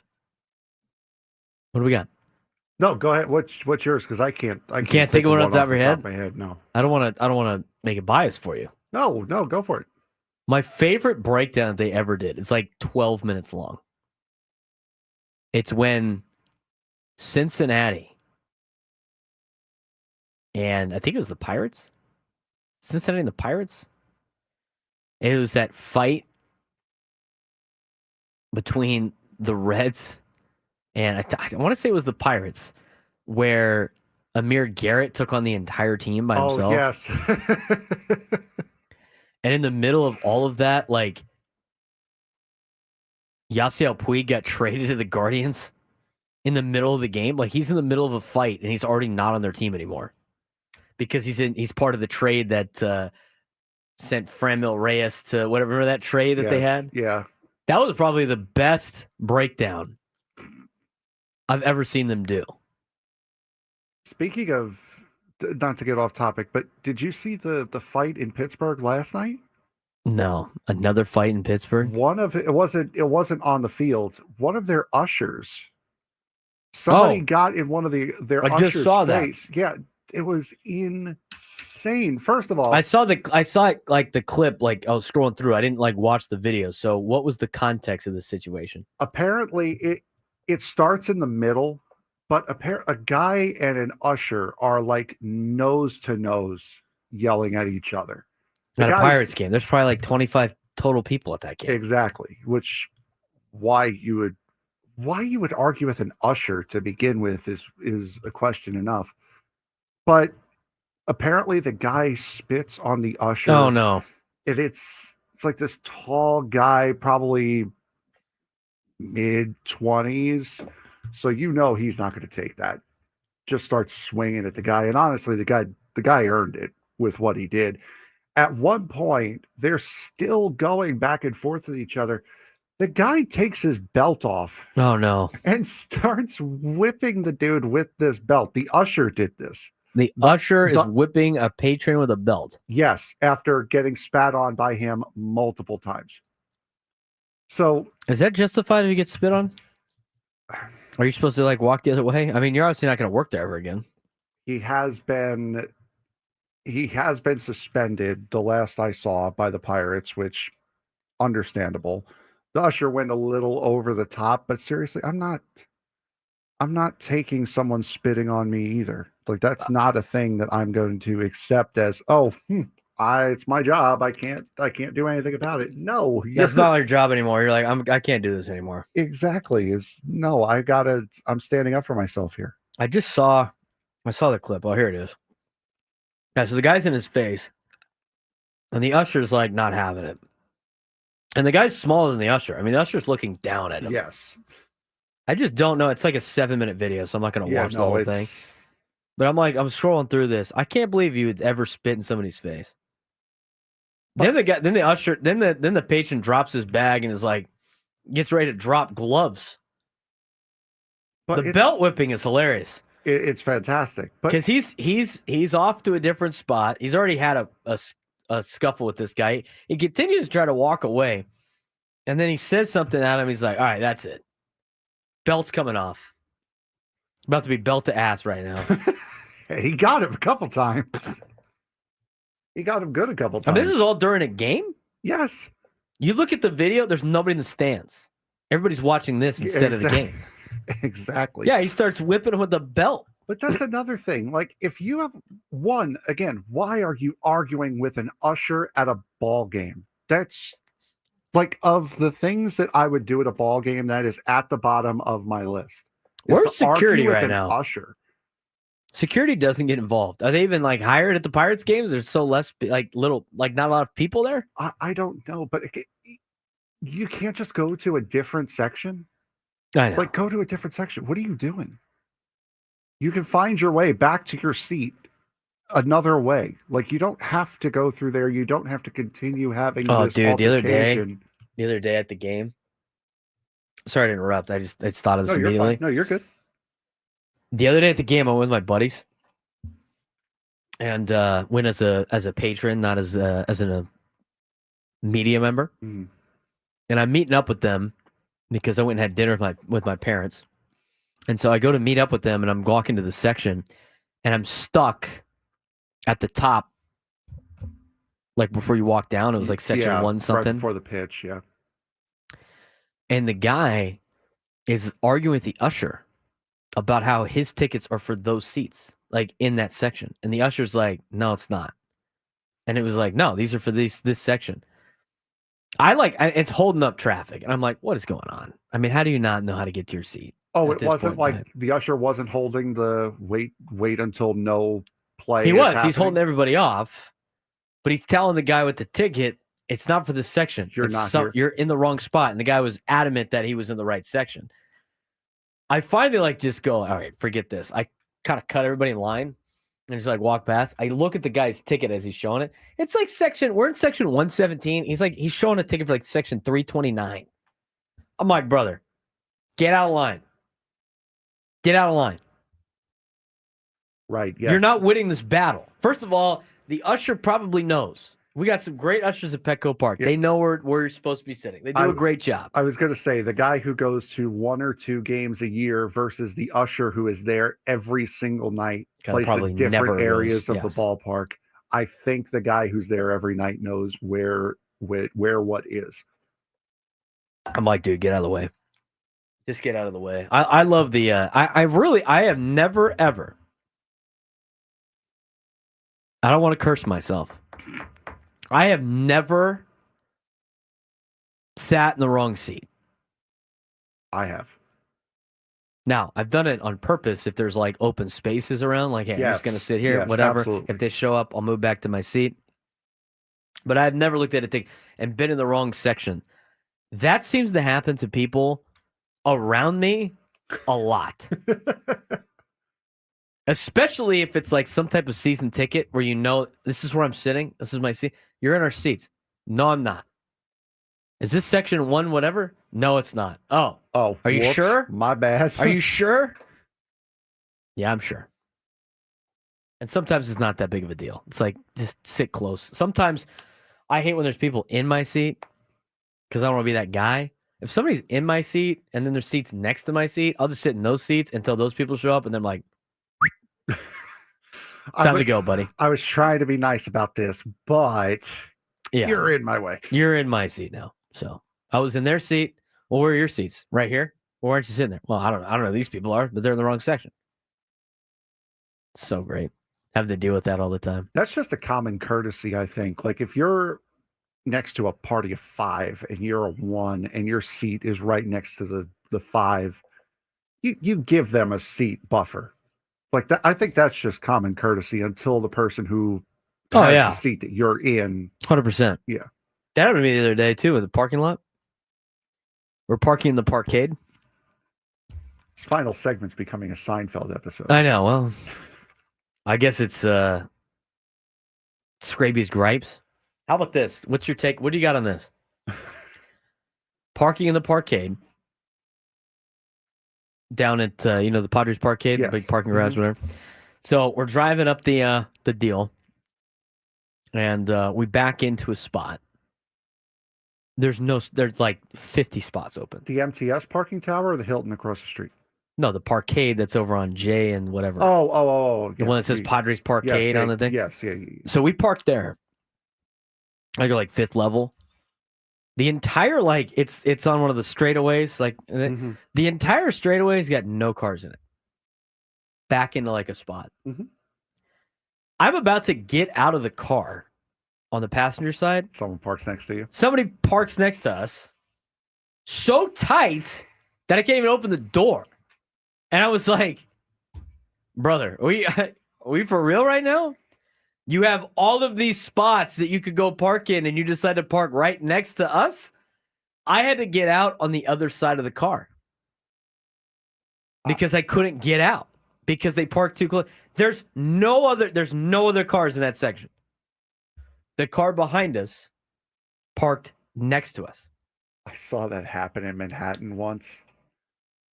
Dude got out, had to do the same exact thing, got out the other side of the car, and then punted the dude's headlight. Oh, God, I would never do that. I mean, I was irritated. Yeah, but again, it's like, bro.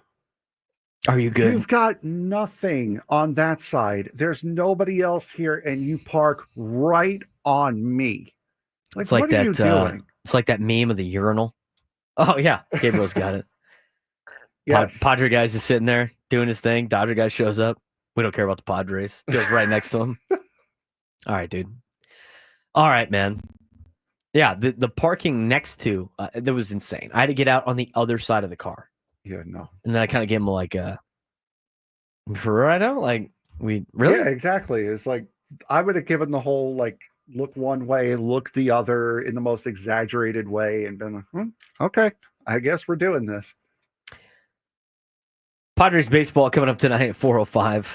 Hopefully none of you are driving over to Yankee Stadium, listening on the Odyssey app. Hopefully you took the train, if that's the case. It's the 4 train there. Oh, is that what that is? Did I take the train back? Yankee Stadium. I took the train back to Manhattan. We took an Uber there.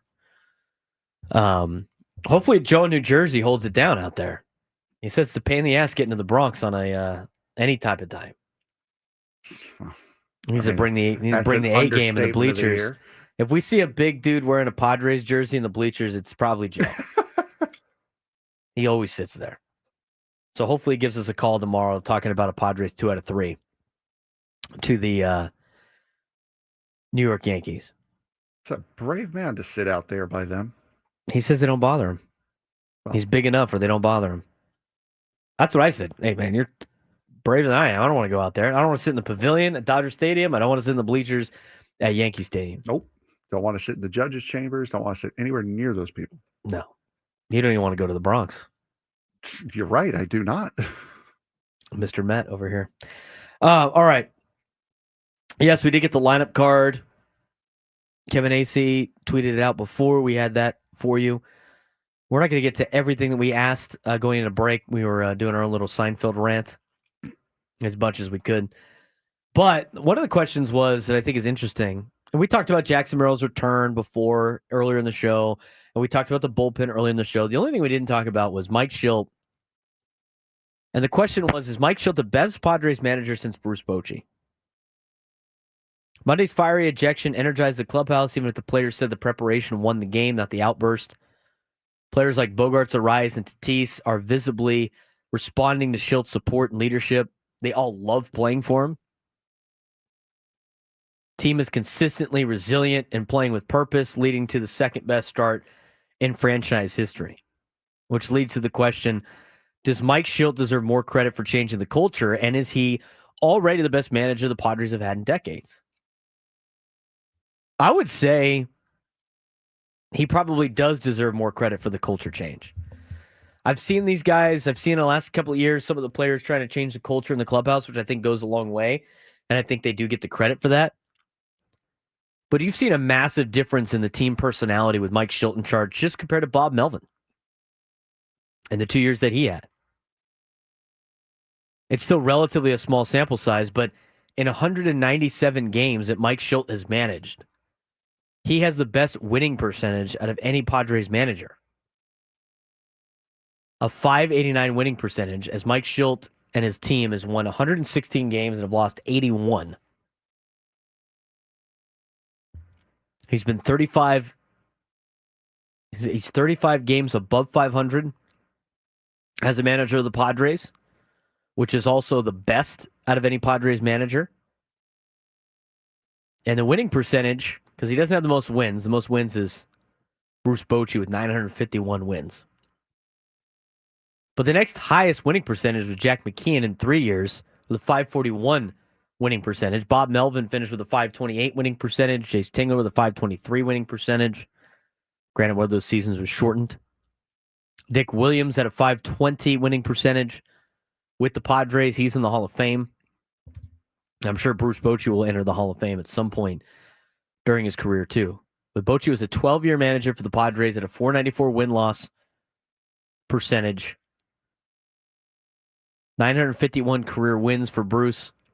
For Boch, 975 losses. He did have a lot of down years in that group, too. In those mid-2000s years, which kind of skews his results. But if you look at the managers that the Padres have had, and they've had some good ones, I would say Mike Shilt's probably the next best manager behind Bruce Bochy. And Bruce Bochy got him to a World Series. I think it's tough to argue with what he has been able to do so far this year and what he did last year to disagree with that. I like his fiery nature. And to me, and I keep saying this all the time about when it comes to managers, do not evaluate a manager for the strategy, the in-game strategy. Evaluate the manager for how he handles egos and personalities, because that's what you do as a major league manager. And right now, he has a lot of high-paid guys and a lot of guys at the bottom of the totem pole, all contributing in the same ways and pulling the rope in the right direction for Mike Shildt. And so you look at Mike Shilt's start, and you've looked at the way that he's been able to do things so far for the Padres. I think it's hard to argue against the fact that Mike Shilt's probably the best manager the Padres have had since Bruce Bochy. And that's not saying much. I think Bud Black did a good job for what he was given from 2007 to 2015, not having any type of really good teams mixed in there.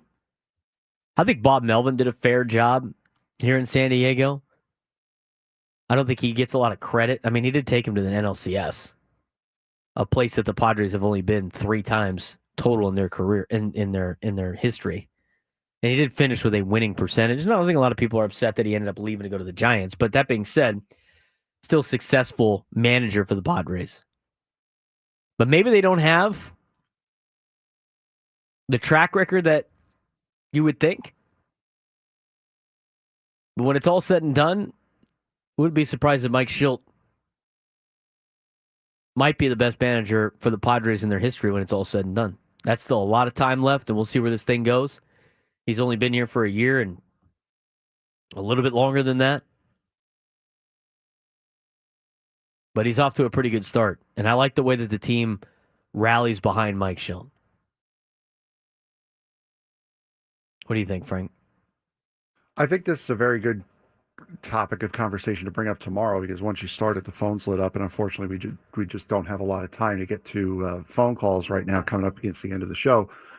But you're right. I think that if you look at the quality of what this team has done as far as rallying around a manager and fighting for a manager and appreciating the fact that a manager is willing to fight for them, I would have to say, yeah, that Mike Shildt would be number 2 behind Bruce Bochy. I mean, you can throw Bud Black in that, because I believe it was it Bochy or Black that got them the division title in 2007, wasn't it? He won the division title. Boch won the division title in Bochy. 05 and 06. Okay. Bud Black's team lost in 07 to the Rockies. Allegedly. But they never tagged him either, so. Never touched him on plate. I'm aware. But yeah, those are the best 2 in terms of the overall wins, followed by Dick Williams, Andy Green, who'd been here for 4 years. Mike Shildt moving up the list very quickly. Padres baseball at 4:05. Equator SoCal Padres pregame show at 3:05. Coming up next, Tony Gwynn Jr., Chris Ella, Matt Scraby. I'm Braden Surprenant, and he's Frank Marchese. We'll talk to you guys tomorrow on the Braden Surprenant Show.